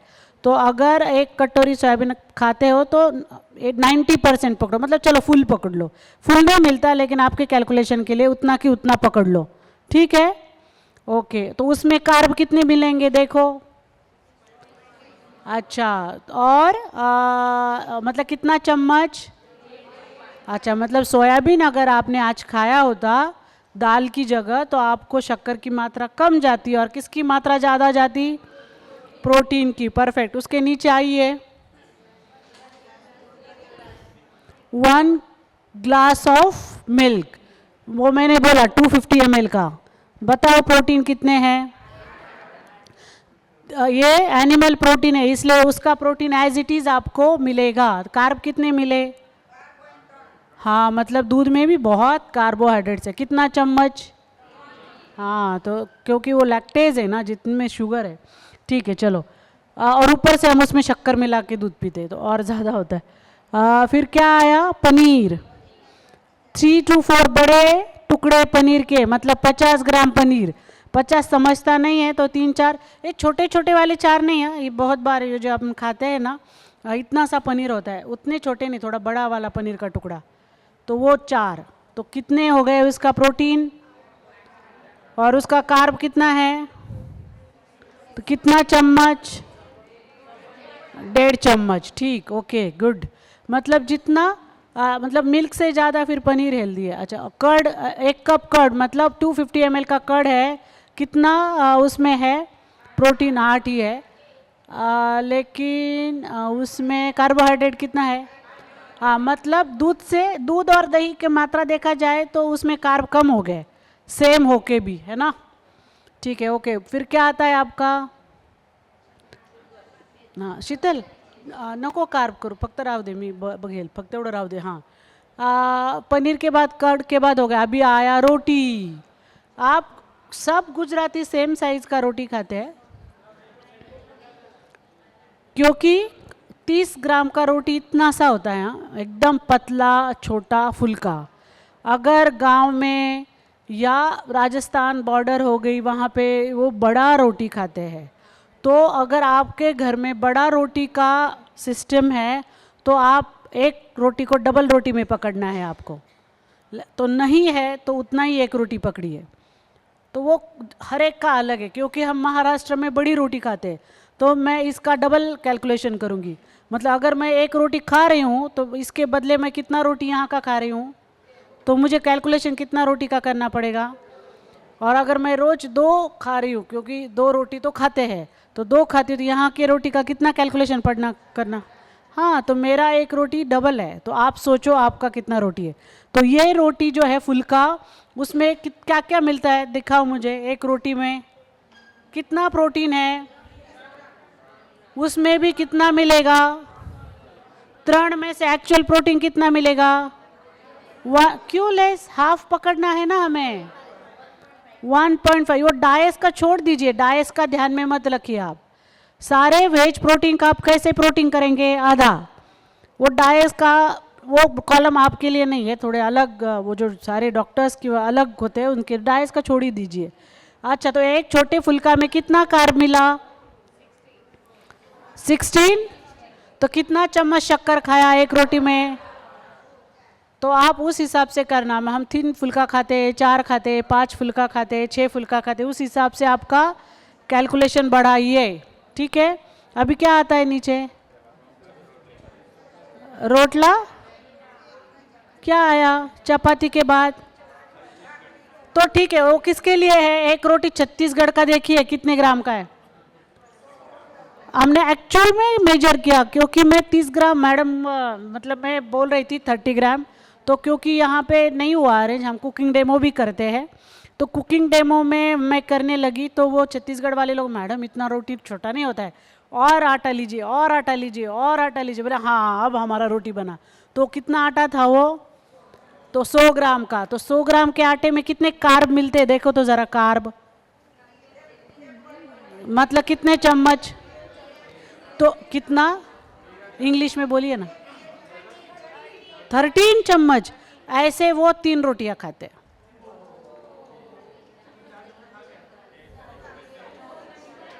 तो क्योंकि उनकी रोटी बड़ी होती है, और ऐसे 3 तो खा ही लेते हैं, मतलब जेंट्स 3 खाएंगे, औरतें 2 खाएगी। तो ऐसा, इसीलिए मैंने पूछा गुजरातीज में जो फुल्का बनता है, फिर आप सोचो। अच्छा चलो, नीचे क्या है, भाकरी, मतलब रोटला, आप क्या बोलते हैं, हाँ। तो आपका रोटला, आप सोचो, यहाँ पे हमने 50 ग्राम का पकड़ा है, उससे थोड़ा बड़ा, रोटी से थोड़ा बड़ा होता है ना रोटला, तो ठीक है, आप ये हिसाब से पकड़ते हैं तो ये हिसाब से पकड़िए। तो एक रोटला में कितना कार्बोहाइड्रेट मिलेगा, पीछे पता चल रहा है मैं क्या बात कर, हाँ 13 ना, तो अच्छा ठीक है। और उसमें का प्रोटीन कितने हैं, तो उसमें से एक्चुअल कितने मिलेंगे आपको, आधे, सबका आधा। सब वेजिटेरियन खाने का आधा प्रोटीन करना है। एनिमल प्रोटीन जैसे कि दूध, पनीर, दही, अंडा, फिश, नॉनवेज, इनका एज इट इज़ प्रोटीन आएगा। बाकी सब क्या करेंगे आप, परफेक्ट। अच्छा, तो आ गया पराठा। पराठा या थेपला थोड़ा सा बड़ा बनता है ना, तो पराठा या थेपला आप खाते हो, तो उसके लिए गेहूँ कितना ग्राम होगा, 50 ग्राम। तो इस हिसाब, नहीं कितना है, 200। अच्छा, छत्तीसगढ़ का पराठा देखो कितना है, ओहो। अच्छा चलो, नीचे उतना पता चला आपको, रोटला तक आ गए आप। अभी ना कुछ कुछ लोग वो बाजरी का खिचड़ी बनाते हैं, तो पराठा का ग्राम देखो ना आप, हमने एक्चुअल बनाया वहाँ पे पराठा नहीं, हमारा भी उतना है, हम सोचते नहीं। अच्छा चलो, कभी कभी कोई कोई ना बाजरी का खिचड़ी सुना है आपने, बाजरी लोग भिगोते हैं रात भर, और अच्छा तो क्यों इसके, ये क्या सावा वाला थे, सावा का आप वो हम फास्ट में खाते, बगर बोलते हैं जिसको हम, ऐसे वाइट वाइट होता है छोटा सामा। अच्छा, साबुदाना नहीं, सामो, हाँ, वरई, वरई बोलते, वरई, सामो। तो उसका हम फास्ट में एकादशी के दिन वो खिचड़ी बनती है, हाँ ठीक है। तो सुनो, तो उसका कोई भी मिलेट्स का, मतलब जैसे लोग रागी है, नागली होती है रागी, उसका भी मतलब खिचड़ी बनाते हैं भिगो के, या ज्वारी का, बाजरी का, वो सामों का वो बनता है खिचड़ी, तो उसका वो क्वांटिटी दिया गया है। तो अगर आप नहीं खाते तो वो कॉलम, वो रो छोड़ दीजिए। चलिए आगे, क्या हुआ, हाँ क्यों नहीं? चलिए ग्रीन लीफी वेजिटेबल्स पे आ गए हम।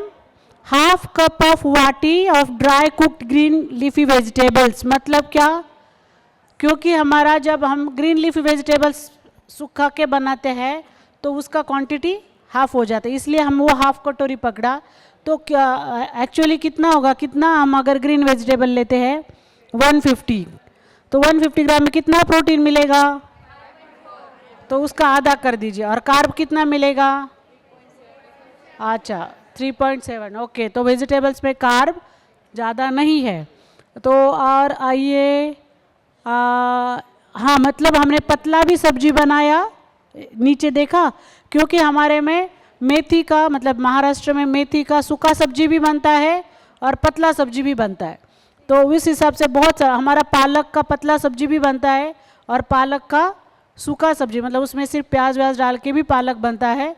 और यहाँ मतलब पालक पनीर जैसे पतला पालक भी, या सिर्फ पालक पतला करी जैसे बनता है। तो इसीलिए आपको दोनों कैलकुलेशंस दिए हैं कि जब आप क्या खाते हो उसके अकॉर्डिंगली है।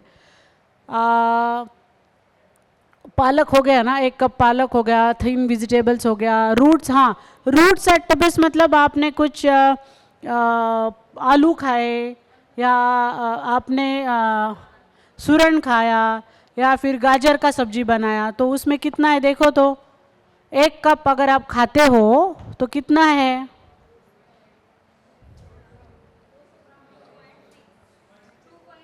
क्या कार्बोहाइड्रेट? प्रोटीन। अच्छा, और कार्ब? हाँ, क्योंकि उसमें कार्ब बहुत ज़्यादा है आलू वगैरह में। तो कितना चम्मच हुआ?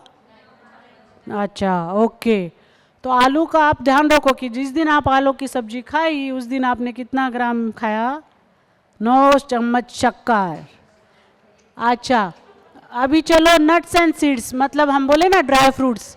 अगर 15 ग्राम ड्राई फ्रूट खाते हैं हम, कोई भी कुछ भी हो, मतलब जैसे आपका काजू है, या सिंगदाना आपने सूखा हुआ मतलब भुना हुआ सिंगदाना खाया, या आपने बादाम खाए, अखरोट खाए, अगर वो 15 ग्राम आप खाते हो तो कितना मिलेगा आपको प्रोटीन? तो जो हम सोचते हैं ना कि ड्राई फ्रूट से बहुत प्रोटीन मिलता है, ड्राई फ्रूट से, ऐसे कुछ नहीं है। ड्राई फ्रूट से भी बहुत प्रोटीन की अपेक्षा मत करो, क्योंकि उतना क्वांटिटी में हम वो खाते नहीं है। अच्छा बोलिए कितना है उसमें कार्ब? अच्छा, तो अभी आएगा अंडा, इंडा ना, हाँ इंडा में कितना मिलेगा? 1 अंडा में प्रोटीन 7, और कार्ब देखो तो कितने सारे हैं। तो मतलब अगर मैंने सुबह 3 अंडे खाए तो मुझे 21 ग्राम तो प्रोटीन मिला, लेकिन फिर मेरा शक्कर नहीं गया और एज इट इज़ प्रोटीन मिला, है ना। ठीक है, चलो तो बाद में आता है चिकन मटन। अगर 4 बड़े टुकड़े का चिकन या मटन खाया 100 ग्राम, मतलब आप सोचो कि अगर आप घर के लिए आधा किलो या ऐसे लाते हो तो आप उस हिसाब से डिवाइड करो कि घर में आपको कितना मिलता है, या टुकड़े का हिसाब करो कि इतने मैंने टुकड़े खाए तो इतना मुझे कितना मिला प्रोटीन 100 ग्राम में, एकदम अच्छा क्वालिटी का। और कितना चम्मच शक्कर खाया? यस। फिर उसके बाद आता है राइस दाल खिचड़ी। आप बनाते हैं तो, और मतलब स्टैंडर्ड साइज़ लिया है हमने, जो आप वो बनाते हैं ना मूंग का खिचड़ा, तो थोड़ा सा मूंग दाल डालते हैं, राइस डालते हैं, तो उसका प्रोटीन कितना मिला देखो। मूंग दाल खिचड़ी अगर 1 कप खाई आपने, मतलब एक्चुअल कितना मिला? आधा। समझ में आया ना, प्रोटीन आधा। और उसमें शक्कर कितनी चम्मच खाई? तो जो मूंग का खिचड़ी है ना आपका, वो भी कुछ हेल्दी चॉइस नहीं है, उसमें भी बहुत सारे आपको, ये तो आप डर गए, बोलेंगे हम हवा खाए क्या सिर्फ।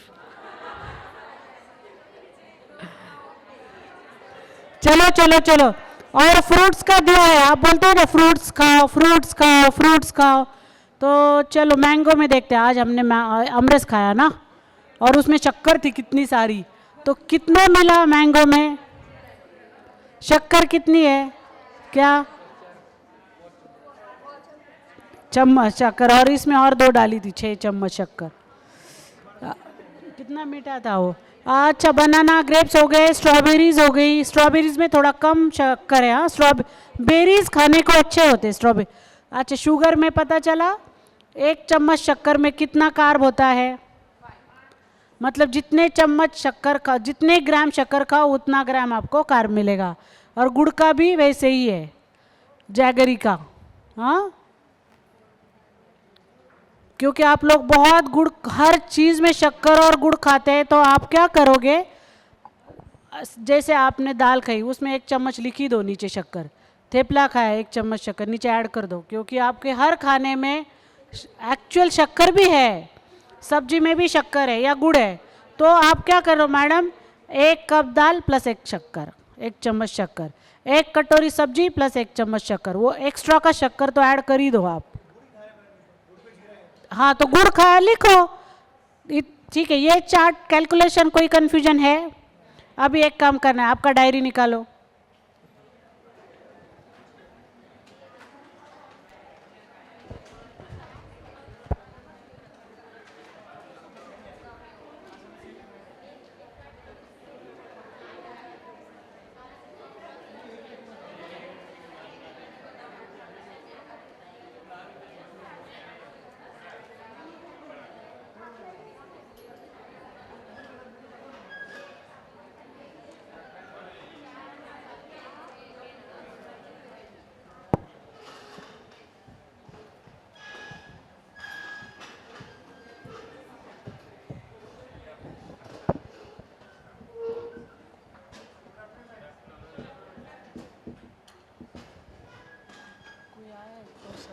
Good afternoon.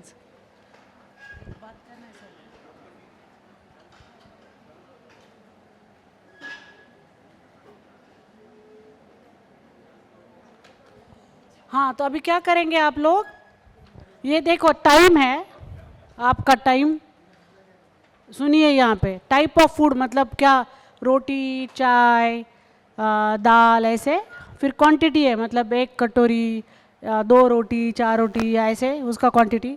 उसके बाद एक्चुअल प्रोटीन लिखो कितना मिल रहा है, फिर उसका हाफ कर दो, मतलब जो प्रोटीन मिल रहा है उसका हाफ कर दो। और कार्बोहाइड्रेट, और यहाँ पे आएंगे आपके चम्मच।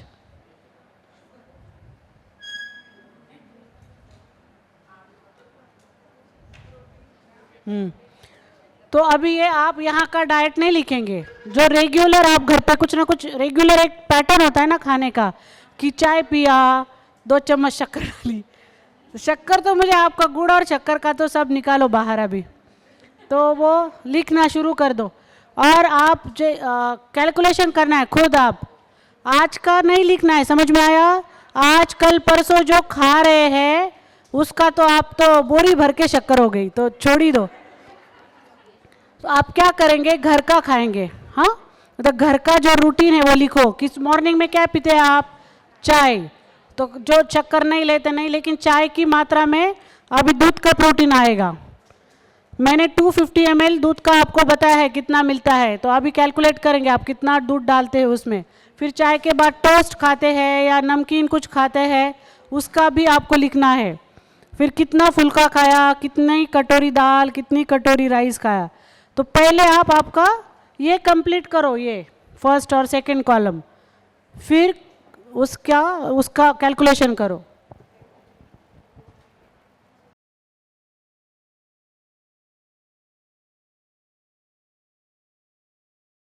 दूध का मात्रा का आपको दिया है, तो कितना आप शक्कर डाल रहे हो, कितना वो डाल रहे हो। और जो चावल का दिया है वैसे ही पोहा का है, चावल से ही बनते हैं पोहे, तो वो क्वांटिटी उतना ही कीजिए। और जो आप ऐसे मटरी या कुछ जंक फूड खा रहे हो तो उसका थोड़ा कार्ब का लिख दीजिए। तो मेरा प्रोटीन दिन भर में एटलीस्ट 62 चाहिए। जो जिम करते हैं, हेवी एक्सरसाइज करते हैं, उनका और ज़्यादा आएगा, लेकिन जितना वजन है उतना तो आपका प्रोटीन चाहिए। लिखो आपका वजन ऊपर, खुद का वजन ऊपर लिखो, एकदम गोल करना ऊपर। वजन कितना है, कितना वजन है लिखो। चलो मैडम आपका बताइए कितना आया प्रोटीन। मैडम का 12 ग्राम प्रोटीन पर डे, और वजन कितना है मैडम? 54 चाहिए था, कितना मिल रहा है उनको प्रोटीन? और कितने चम्मच शक्कर खा रहे हैं? 36 चम्मच शक्कर। तो आपने सोचा था कि इतना 36 चम्मच हम दिन भर में खाएंगे, कितना ग्राम है कार्बोहाइड्रेट? 140 कार्ब बहुत हो गए। तो आप देख आपका कितना आया प्रोटीन? तो कितना मैडम, अभी आप एक काम कीजिए, आपको वो प्रोटीन लेके जाना है 54 तक और आपके कार्ब लाने हैं आपको 50-60 ग्राम तक। मतलब कितना चम्मच? 10 चम्मच तक। तो वो कीजिए, आप नया डाइट प्लान कीजिए कि जिसमें आपका प्रोटीन 54 आए और कार्ब कम आए। ऐसे पदार्थ चुनो जिसमें कार्बोहाइड्रेट कम है, प्रोटीन ज़्यादा है, और वो बढ़ाओ और मुझे बोलो फिर से नया प्लानिंग। चलो, और किसने निकाला? यस, बोलिए बोलिए, आपका वजन बोलिए पहले। वजन कितना है?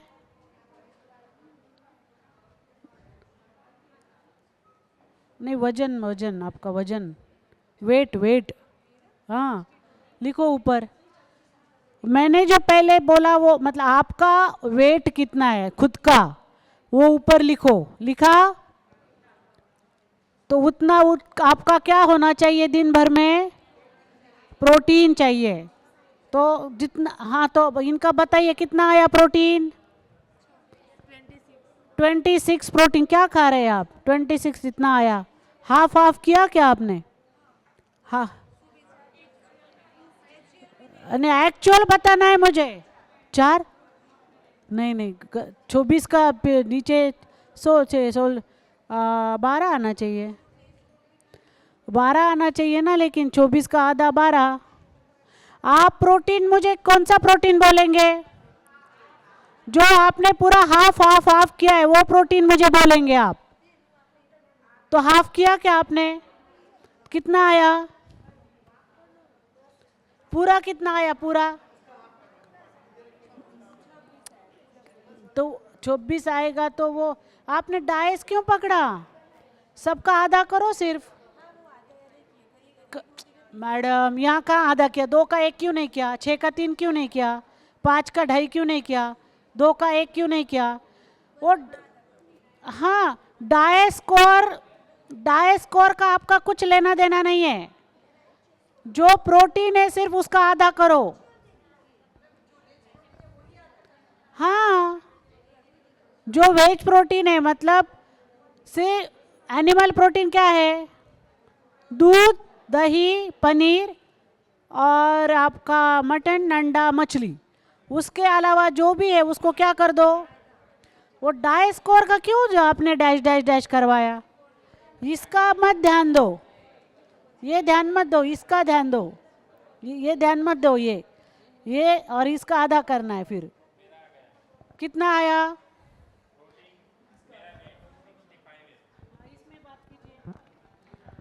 65 kg वेट है।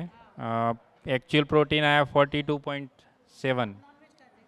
हाँ, एग खाता हूँ। हाँ, हाँ पर एग खाता हूँ ना मैं रोज। कितने चम्मच शक्कर आई? शक्कर 46। 46 चम्मच शक्कर? हाँ, बहुत बड़ा प्रॉब्लम है बाबा। और एकदम 185 कार्ब। 185 मतलब इसीलिए तो इतना चम्मच शक्कर आ रही। 185 बहुत हो गया। हाँ तो सुनिए, प्रोटीन कहाँ से है मुझे दिखाइए आपका डाइट प्लान, क्योंकि उतना 40 नहीं आता। अगर इतना शक्कर आप खा रहे हैं तो इतना प्रोटीन नहीं आएगा। एक बार काउंट करो। रोटी का हाफ हाफ करो, रोटी दालें हाफ करो। दूध का पूरा है। कार्बोहाइड्रेट आपको 100 के नीचे चाहिए। कार्बोहाइड्रेट आपके 100 के नीचे चाहिए और प्रोटीन आपके वजन के इतने चाहिए। आपका ये हालत है तो क्यों? प्रेग्नेंट मदर का तो किससे भी बदतर हालत है। इसीलिए यहाँ पे वो NICU का सारा वार्ड भरा पड़ा है लो बर्थ वेट से। आपको सबसे पहले गर्भवती माता का 24 आवर कैलकुलेशन करना पड़ेगा। उसको पूछना पड़ेगा। एक वैक्सीन के लिए थोड़ा सा टाइम चलेगा, लेकिन वो पूछना पड़ेगा कि तू दिन भर क्या खाती है, और उसका काउंटिंग उसको नहीं आएगा। कौन करेगा? उसका काउंटिंग करेगा कौन? आप लोग, और जब आपको पता चल रहा है वो 10 ही ग्राम प्रोटीन खाती है तो आप क्या करेंगे, उसको सलाह देंगे। वो फिर नेक्स्ट मंथ आई तो वो फिर से कैलकुलेट करना। आपको ऐसे 7, हम क्या करते हैं अभी मैं बताऊंगी आपको एडॉप्शन क्राइटेरिया। 7 महीने का जो प्रेगनेंसी है तब उसका वो वेट देखो बेबी का कितना ग्राम आ रहा है, उसके हिसाब से उसका प्रोटीन कैलकुलेशन बढ़ाओ। जब तक वो प्रोटीन नहीं खाएगी आपका लो बर्थ बेबीज का सॉल्यूशन कुछ नहीं। आप खुद ही 12 और 20 ग्राम प्रोटीन खा रहे हैं, आप सोचो। हमारे पास तो, आपके पास ऐसा है कि आप खा नहीं सकते तो क्यों आप 12 ही प्रोटीन खा रहे हो और 300 ग्राम कार्ब।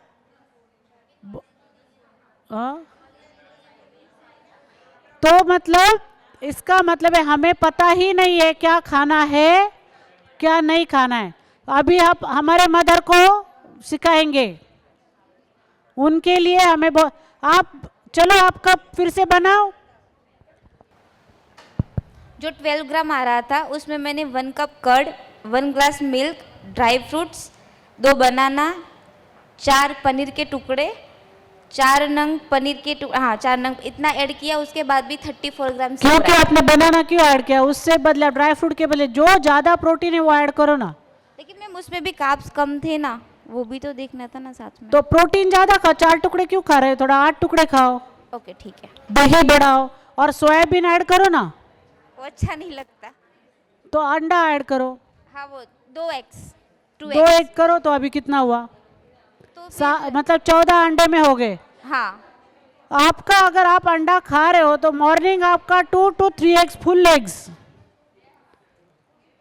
मॉर्निंग का, और 1 गिलास बड़ा दूध वो एक।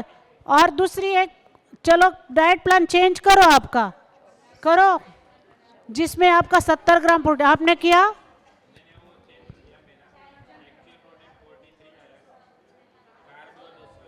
फिर भी तो और क्या करेंगे, नहीं कार्ब मुझे 100 चाहिए सिर्फ। आप चेंज करो, मुझे आपका डाइट पैटर्न चेंज चाहिए अभी के अभी, जिससे आपका कार्बोहाइड्रेट 100 आए और प्रोटीन आपके वजन जितना। आप क्या करो, सोयाबीन भिगाओ, उसका भिगोने के वो सोयाबीन वड़ी मिलता है ना, वो भिगाओ, उसको मिक्सर में से क्रश करो, उसमें पनीर डालो, 4 आलू नहीं डालना है तो 2-3 सब्जियां डालो, जैसे कि आपका पालक है या मटर है, मटर को क्या बोलते हैं, ग्रीन पीस, वटाना, वो ग्रीन पीस डालो, थोड़ा सा वो पनीर वगैरह हो, थोड़ा उसमें मिर्च वगैरह डाल के उसका पैटीज बनाओ ना, और कोकोनट चटनी के साथ खाओ, ये सॉस मत खाओ। तो ऐसा ट्राई करो ना बच्चों के लिए, आपके लिए। सोयाबीन का सुबह नाश्ता करो, उसमें पनीर ज़्यादा डालो, पनीर हो गया, सोयाबीन हो गया, 2-3 सब्जियां हो गई, थोड़ा कोरिएंडर हो गया, मतलब कि आपका ये कोतमीर, धनिया हो गया, मस्त बनाओ। हरी मिर्च का धना पाउडर डालो, धनिया पाउडर डालो, और उसका अच्छे से पैटीज बना के खाओ। हाँ, ये ढोकला कल भी मैंने वो जो खाया ना, क्या था, ढोकला नहीं था, कुछ था, वो बहुत शक्कर थी उसमें, शक्कर मत डालो।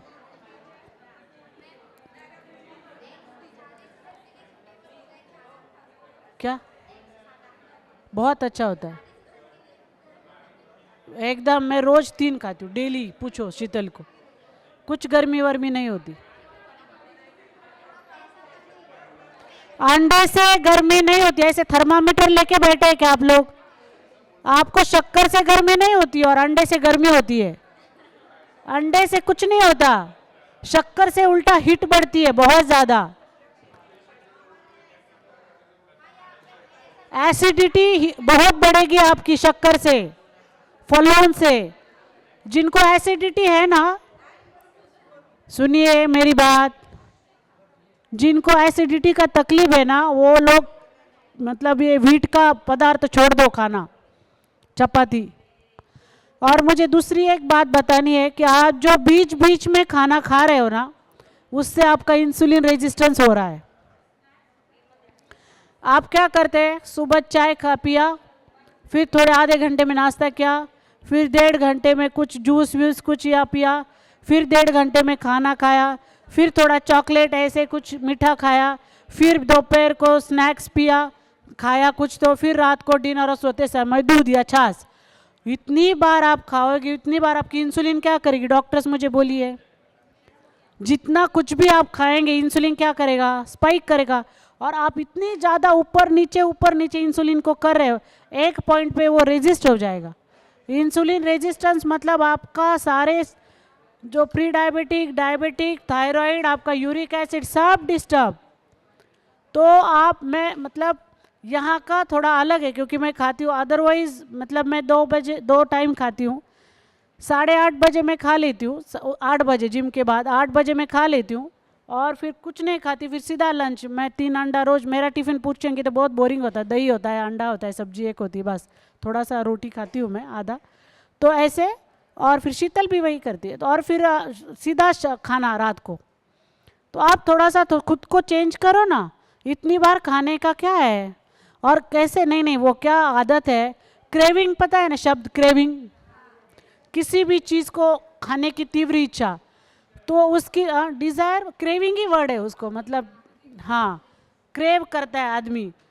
तो वो है शक्कर की वजह से, मतलब जैसे ही इंसुलिन ऊपर गया वो बोलेगा खा खा खा, फिर आप खाएंगे, फिर इंसुलिन ऊपर जाएगा, वो चक्र आपका चल ही रहा है। आपको उसको रोकना होगा। तो जब भी आप 2 टाइम या ओनली 3 टाइम, मतलब इंक्लूडिंग चाय, हाँ आपका चाय छाछ जो भी हो इंक्लूडिंग 3 टाइम्स, शुरुआत तो 2 टाइम से ही करो, लेकिन चलो 3 टाइम तो करो। तो 3 टाइम्स अगर आप करते हो तो आपको ऐसे लगेगा मुझे सर दुख रहा है, मुझे अच्छा नहीं लग रहा है, मैडम ने तो डाइट बोला, मेरी शक्कर कम हो गई। It's not because of your शक्कर, it's all because of your salt. तो सॉल्ट खाओ, थोड़ा चटो सॉल्ट को, या फिर नींबू पानी, बिना शक्कर वाला नींबू पानी पियो। तो मैं बहुत लोगों को सॉल्ट बोलती हूँ, सॉल्ट थोड़ा चखो, तो उससे इतना क्रेविंग, मुझे फ़ोन आते हैं मेरे पेशेंट के, मैडम जैसे ही सॉल्ट लिया अच्छा लगा। सॉल्ट कम पड़ता है शरीर का, शक्कर नहीं। तो थोड़ा सा आपको लगेगा हाइपोग्लाइसेमिया हो गया, ये हो गया, वो शरीर सब नाटक करेगा, क्योंकि जो आदमी ड्रिंक्स करता है उसको ड्रिंक्स ना दो, क्या करता है वो, इतना पागल हो जाता है ड्रिंक्स के लिए।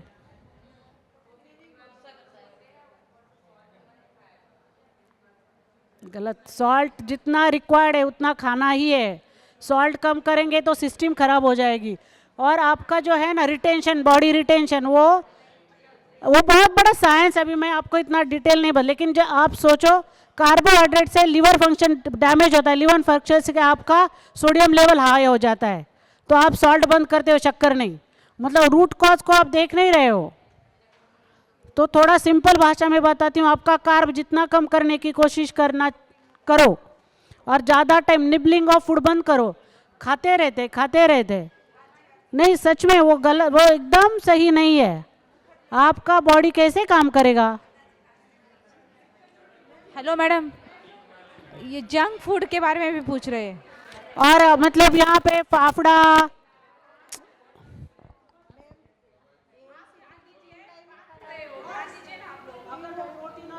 खा रही है, एएनसी भी 3 टाइम चलेगी, एएनसी को भी 6 टाइम बताते हो, राइस ही खाती रहती है एएनसी, इसलिए तो वजन है। ठीक है चलो 3 नहीं 4 टाइम एएनसी को बोलो, लेकिन वो प्रोटीन तो खाए। और एक बात, अगर आप अच्छा क्वालिटी का प्रोटीन और अगर घी खाते हो, मतलब फैट खाते हो, आपको बार बार भूख लगेगी नहीं। वो बार बार भूख लगना मतलब कार्ब खा रहे हो आप। जिस दिन आपको ज़्यादा भूख लगी हो, समझ लेना 2-2 घंटे में तो आप कार्ब खा रहे हो। जिस दिन आप अब अंडा है, जैसे मैं बोली 3 अंडे का मैं ऑमलेट, उसके ऊपर थोड़ा चीज़ या बटर, फिर उसके साथ 1 गिलास दूध, बाकी का कुछ दही वगैरह है तो वो खाया, तो मुझे कितने भी घंटे भूख नहीं। और मैं हफ्ते में 1 बार वाटर फास्ट करती हूँ, मतलब उस दिन पूरा मेरा कुछ नहीं खाऊंगी मैं, पानी पे वो आप। क्योंकि देखिए प्रॉब्लम क्या है, अभी आपका वजन ज़्यादा है कम है जितना है, अंदर का विजरल फैट आपको पता नहीं, उसका एक ही तरीका है फास्टिंग, उसके अलावा वो मेल्ट होगा नहीं। तो आप 16 आवर फास्टिंग का वो ना बहुत मतलब अभी मैं इतना बोलूँगी तो आपको थोड़ा सा वो हेवी लगेगा, इसलिए मैं नेक्स्ट सेशन में आपको 16 आवर्स फिर 13 आवर्स फिर मतलब 36 और 72 आवर्स, या इनके अक्षय सर है वो 72 आवर्स तक गए, फास्ट किया। क्या ट्रांसफॉर्मेशन है उनका। हाँ, तो बहुत सारे रिसर्चेस आएंगे आपको, इंटरमिटेंट फास्टिंग गलत है, ये है, आप करके देखो, हमारे रिजल्ट्स आए हैं, करके तो देखो। जंक फूड आ रहा आपका ना बहुत ज़्यादा परसेंटेज है जंक फूड का, आप वो सेव खाते हैं, फाफड़ा खाते हैं, फरसान खाते हैं, तो बहुत ज़्यादा, तो थोड़ा कम करो ना, कम नहीं बंद करो। और एक बात है कि यहाँ आपने सीखा, घर जाके घर वालों को लेक्चर में दो, चल तू शक्कर बंद कर, ये नहीं चलेगा बाबा। हस्बैंड को मुझे शक्कर करने के लिए बंद करा है, आज से तू भी शक्कर नहीं खाएगा, वो बोला भाग घर पे। घर पे गए सर, वाइफ को मेरे इसमें शक्कर नहीं डालेगा, तू भी नहीं खाने का, बच्चों को नहीं देने का, ये घर वाले बोलेंगे पापा निकल जाओ। ऐसा नहीं होता, जब तक आप खुद के ऊपर काम करो ना, आप बंद करो फरसान खाना, ठीक है। बच्चे खा रहे, आप एक बार बोल दो छोड़ दो, फरसान खाना, आपका शक्कर बंद कर दो, आप में जो बदलाव आएंगे उसमें ना बहुत मूड स्विंग, इतना सुंदर मूड होता है, मतलब आप एकदम एनर्जेटिक फील करोगे, अच्छा मूड रहेगा, स्ट्रेस नहीं लगेगा काम का। मैंने खुद एक्सपीरियंस किया उस बात का, मुझे भी गुस्सा आता है, बहुत चेंजेस है मतलब हर एक के लाइफ में। करो, खुद करो, 1 महीने के लिए करो, 2 महीने के लिए करो, 3 महीने के लिए करो, जो बदलाव आते हैं बच्चे भी चेंज होते हैं। तो मेरे बच्चे नहीं तो नहीं जंक फूड खाते, मैं हूँ भी अपने दिन से, मैं ऐसे ट्रेनिंग में रहती हूँ, नहीं खाते क्योंकि उनको आदत ही नहीं लगी है। वो मेरी मौसी बनाने के लिए आती खाना तो बोलते शक्कर मत डालो हाँ किसी में, या फिर वो लोग मतलब क्यों, क्योंकि उनको आदत ही नहीं लगी ना ज़्यादा शक्कर की और मिठाई की और जंक फूड की। तो वो खुद से है कि ऐसे नहीं, हम थोप नहीं सकते ना किसी के ऊपर। तो आप खुद रिजल्ट्स लाओ, घर वालों को टॉर्चर मत करना। हाँ, बस बताओ कि क्या सीखा, ये ज़रूर बच्चों के साथ आप शेयर करो कि जो आज आपने सीखा वो आपके हस्बैंड के साथ, आपके मतलब जो घर पे सास ससुर जो भी है उनके साथ डिस्कस करो कि ऐसे ऐसे सीखा है, मैं चाहती हूँ कि मुझे ऐसे करना है, दैट्स ओके। बट लेकिन जो सीखा है वो बताओ अच्छी तरीके से, कंपलसरी मत करो उनको, नहीं तो वो बोर हो जाएंगे। तो आपका रिजल्ट देख के वो खुद पूछेंगे अच्छा ये बदलाव आया, मैं भी करके देखता हूँ या करती हूँ, ठीक है ना। डाइट प्लान किया चेंज, चलो प्रोटीन की मात्रा बढ़ाओ। तब तक मैं प्रोटीन का वेजिटेरियन या वेजिटेरियन रेसिपी लगाओ, प्रोटीन की रेसिपीज देखने हैं आपको, रेसिपीज देखने हैं। अच्छा, ये सारे जितने रेसिपीज है उसमें आपको शक्कर नहीं मिलेगा, गेहूं नहीं मिलेगा, आपको मिलेट्स मिलेंगे, मतलब जो होता है ना ज्वार बाजरा या रागी या सांबा, ऐसे रेसिपीज मिलेंगे। और अच्छा वाला घी या ऑयल मिलेगा, उसमें शक्कर और व्हीट वगैरह नहीं है। हाँ, मैं प्रेगनेंसी का लगाती हूँ, प्रेग्नेंट मदर का प्रोटीन रिच वेजिटेरियन, कि वो प्रोटीन रिच લાવો ना વેજીટેરિયન। આ ટ્યુટોરિયલમાં આપને પ્રોટીનના ફાયદાઓ અને પ્રોટીનથી ભરપૂર અમુક શાકાહારી રેસીપી વિશે જાણીશું। પ્રોટીન સ્નાયુ પેશીઓના વિકાસ, સુધાર અને જાળવણીમાં સહાય કરે છે। તે લોહીમાં શુગરના સ્તરને નિયંત્રિત કરવા માટે પણ જવાબદાર હોય છે। પ્રોટીનના મહત્વ વિશે બીજા ટ્યુટોરિયલમાં વિગતવાર સમજણ આપેલ છે। આ ટ્યુટોરિયલ માટે અમારી વેબસાઇટની મુલાકાત લો। ચાલો આપને પ્રોટીનના શાકાહારી સ્ત્રોતો જોઈએ। दूध અને दूधના ઉત્પાદકો, કઠોળ, દાણા અને બીજ પણ પ્રોટીનના સારા સ્ત્રોતો છે। ચાલો હવે આપણે પ્રોટીનથી ભરપૂર અમુક શાકાહારી રેસીપીઓ જોઈએ। આપની પહેલી રેસીપી છે પનીર મસાલા। આ રેસીપી બનાવવા માટે તમને જોઈશે 70 ગ્રામ અથવા અડધું કપ પનીર, 70 ગ્રામ અથવા અડધું કપ દહીં, 1 મોટી ચમચી ચણાનો શેકેલો લોટ, તમને જોઈશે 1 ચમચી લાલ મરચું પાવડર, અડધી ચમચી હળદર પાવડર, અડધી ચમચી મીઠા લીમડાનો પાવડર, અડધી ચમચી ગરમ મસાલા પાવડર, 1 ચમચી તેલ અથવા ઘી, સ્વાદ અનુસાર મીઠું. પદ્ધતિ: દહીં લીસું થાય ત્યાર સુધી તેને હલાવો. તેમાં મસાલા, મીઠું, મીઠા લીમડાનો પાવડર અને ચણાનો લોટ ઉમેરો. ફરી બધું મેળવો. તેમાં પનીરના ટુકડા ઉમેરી બરાબર મેળવવું. વાસણને ઢાંકી અને 30 મિનિટ માટે મૂકી દેવું. એક વાસણમાં 1 ચમચી તેલ અથવા ઘી ગરમ કરો. તેમાં દહીંના મિશ્રણ સાથેનું પનીર ઉમેરો. તેમાં અડધો ગ્લાસ પાણી ઉમેરો. મિશ્રણ જાડું થાય ત્યાર સુધી તેને 2 થી 5 મિનિટ માટે રાંધો. પનીર મસાલા તૈયાર છે. પનીર મસાલાનો અડધો વાટકો 22 ગ્રામ પ્રોટીન ધરાવે છે. બીજી રેસીપી છે લીલા ચણાનું શાક. આ રેસીપી બનાવવા માટે તમને જોઈશે 100 ગ્રામ અથવા 3/4 કપ દહીં, 30 ગ્રામ અથવા 1/4 કપ ફણગાવેલા લીલા ચણા, 1/4 કપ ધોઈ અને કાપેલી કોથમીર, 4 ચમચી ચણાનો લોટ, અડધી ચમચી હળદર પાવડર, 1 ચમચી લાલ મરચું પાવડર, તમને જોઈશે અડધી ચમચી રાઈ, અડધી ચમચી જીરું, 1 લીલું મરચું, 1 ચમચી તેલ, 4 થી 5 મીઠા લીમડાના પાન અને સ્વાદ અનુસાર મીઠું. હવે હું તમને પદ્ધતિ સમજાવીશ. આપણે પહેલા ફણગાવાથી શરૂઆત કરીએ. લીલા ચણાને આખી રાત પાણીમાં પલાળવા.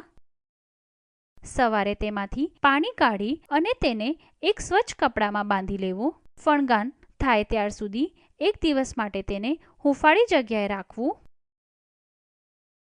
મિક્સર વડે ફણગા અને લીલા મરચાંને પીસી જાડી પેસ્ટ બનાવી લેવી. મિક્સર ઉપલબ્ધ ના હોય તો પથ્થરનો પણ ઉપયોગ કરી શકાય છે. એક વાસણમાં આ પેસ્ટ કાઢી લેવી. તેમાં કોથમીર, 2 ચમચી ચણાનો લોટ અને મીઠું નાખી બરાબર મેળવી લેવું. આ પેસ્ટના નાના ગોલા બનાવી અને તેને વરાળની પ્લેટ પર રાખવા. એક વરાળિયામાં તેને 6 થી 8 મિનિટ માટે બાફી લેવા. આ ગોલાને ઠંડા થવા દેવા. એક વાસણમાં દહીંને હલાવી લો. તેમાં 2 ચમચી ચણાનો લોટ અને મસાલા ઉમેરો. આ મિશ્રણને બરાબર હલાવો. તેમાં 1 કપ પાણી ઉમેરી બરાબર મેળવી અને આ મિશ્રણને બાજુ પર રાખી દો. એક વાસણમાં તેલ ગરમ કરી અને તેમાં રાઈ અને જીરું ઉમેરો. તે તતડી જાય એટલે તેમાં મીઠા લીમડાના પાન અને દહીંનું મિશ્રણ ઉમેરો. મધ્યમ આંચ પર તેને રાંધવા દો. આ મિશ્રણ જાડું થાય ત્યાર સુધી તેને વચ્ચે વચ્ચે હલાવતા રહો. મિશ્રણ જાડું થયા પછી તેમાં બાફેલા ગોલા ઉમેરી અને 1 મિનિટ માટે રાંધવા દો. લીલા ચણાનું શાક તૈયાર છે. અડધો વાટકો આશરે 17 ગ્રામ પ્રોટીન ધરાવે છે.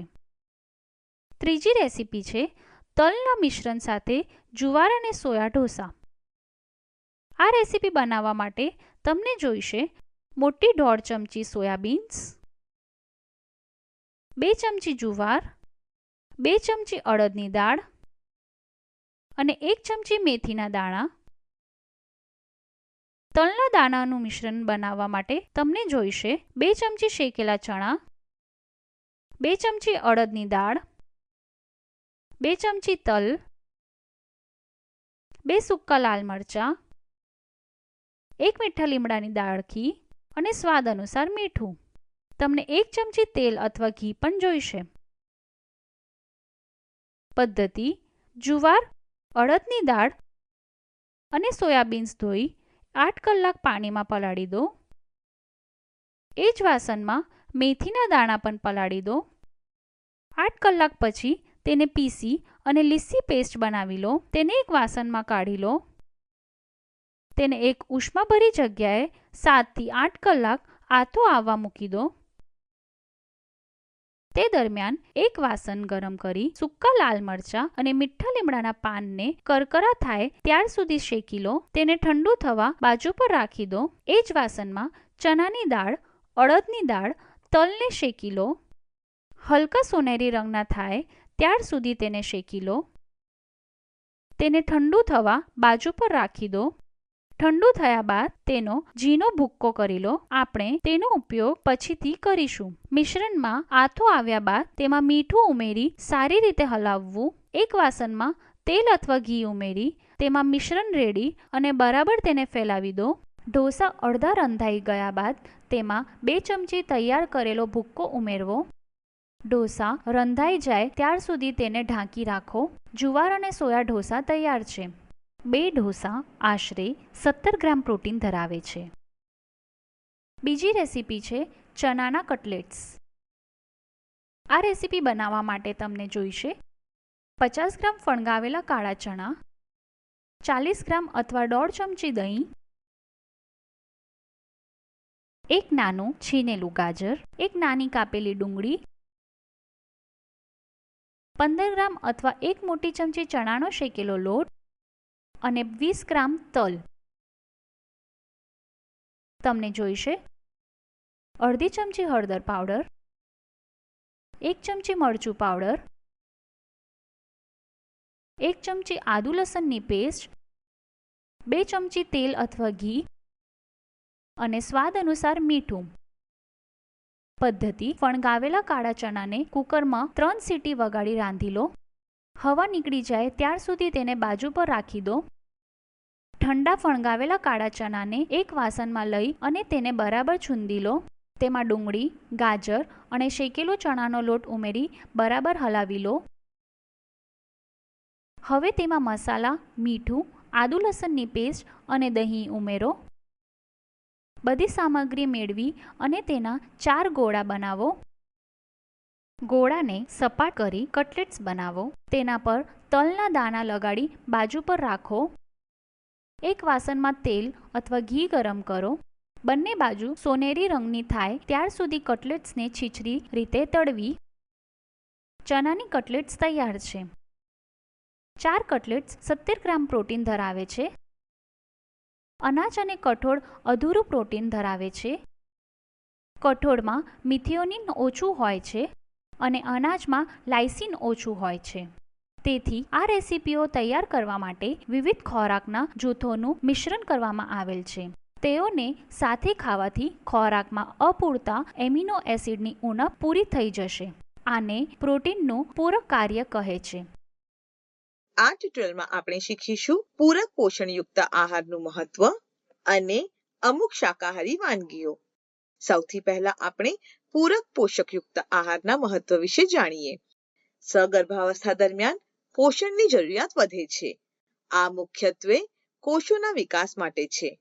પૂરક પોષણયુક્ત આહાર બાળકના વૃદ્ધિ અને વિકાસમાં ટેકો પૂરો પાડે છે. તેથી સારું પૌષ્ટિક આહારનું સેવન કરવું એ મહત્વપૂર્ણ છે.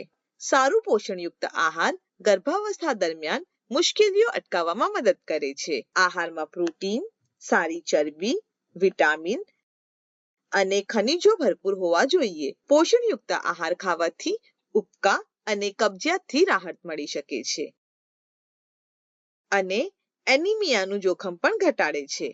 ગર્ભાવસ્થા ડાયાબિટીસ અને હાઈ બીપી તેમજ ઓછા વજનના બાળકની સંભાવના અને કસુવાવડને પણ ઘટાડે છે. સારા આહાર ઉપરાંત દરરોજ 8 થી 10 ગ્લાસ પાણી પીવું જોઈએ. પોષક આહારના સેવન સાથે તેનું પોષક શોષણ પણ મહત્વનું છે. ખોરાકમાં રહેલા ફાઇટેટ્સ, ઓક્સાલેટ્સ અને ટેનિન પોષકના શોષણને અસર કરે છે. વિવિધ રસોઈ પદ્ધતિનો ઉપયોગ કરીને પોષકના શોષણને વધારી શકાય છે.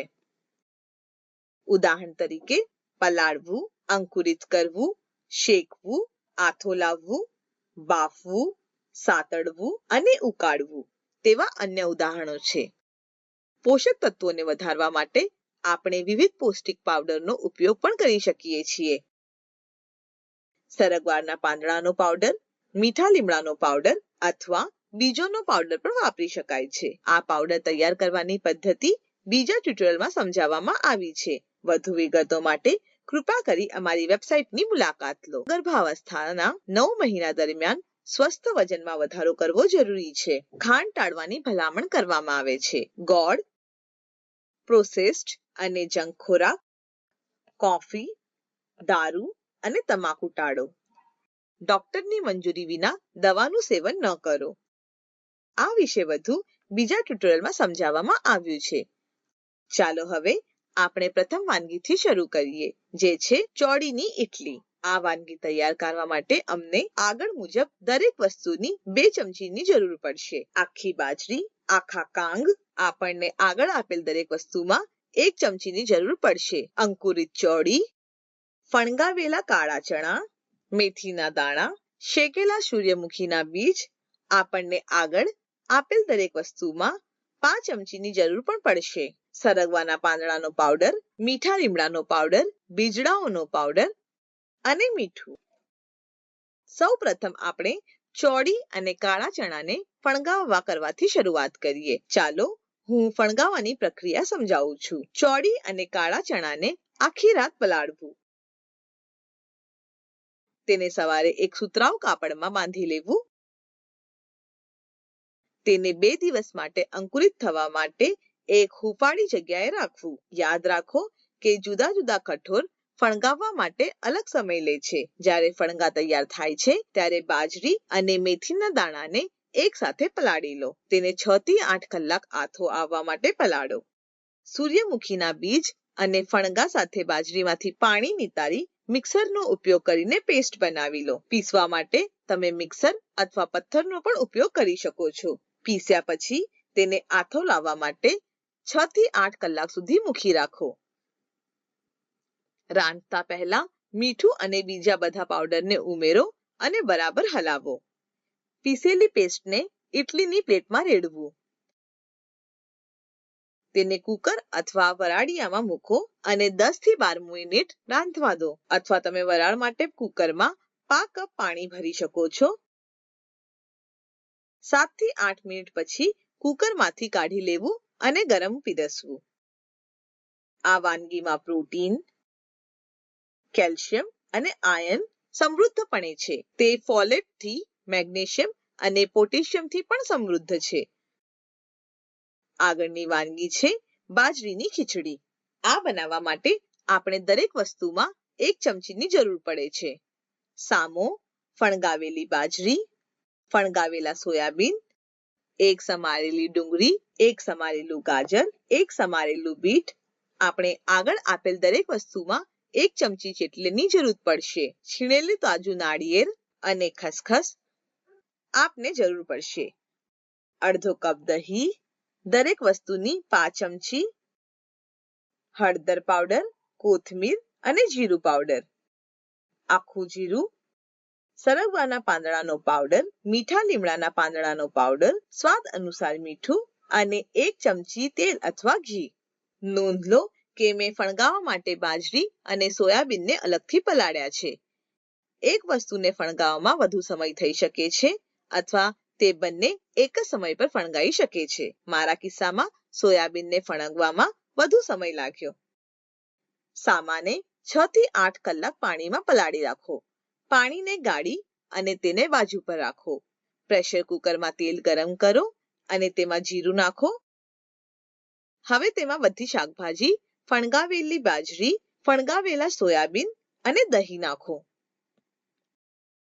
છીણેલું નાળિયેર, ખસખસ, મીઠું, પાવડરો અને બધા સૂકા મસાલા ઉમેરો. સારી રીતે ભેળવી દો. આગળ 1 કપ પાણી ઉમેરો. ખીચડીને કુકરમાં 2 સીટી વાગતા સુધી રાંધવા દો. એકવાર થઈ જાય પછી ગરમ ગરમ પીરસો.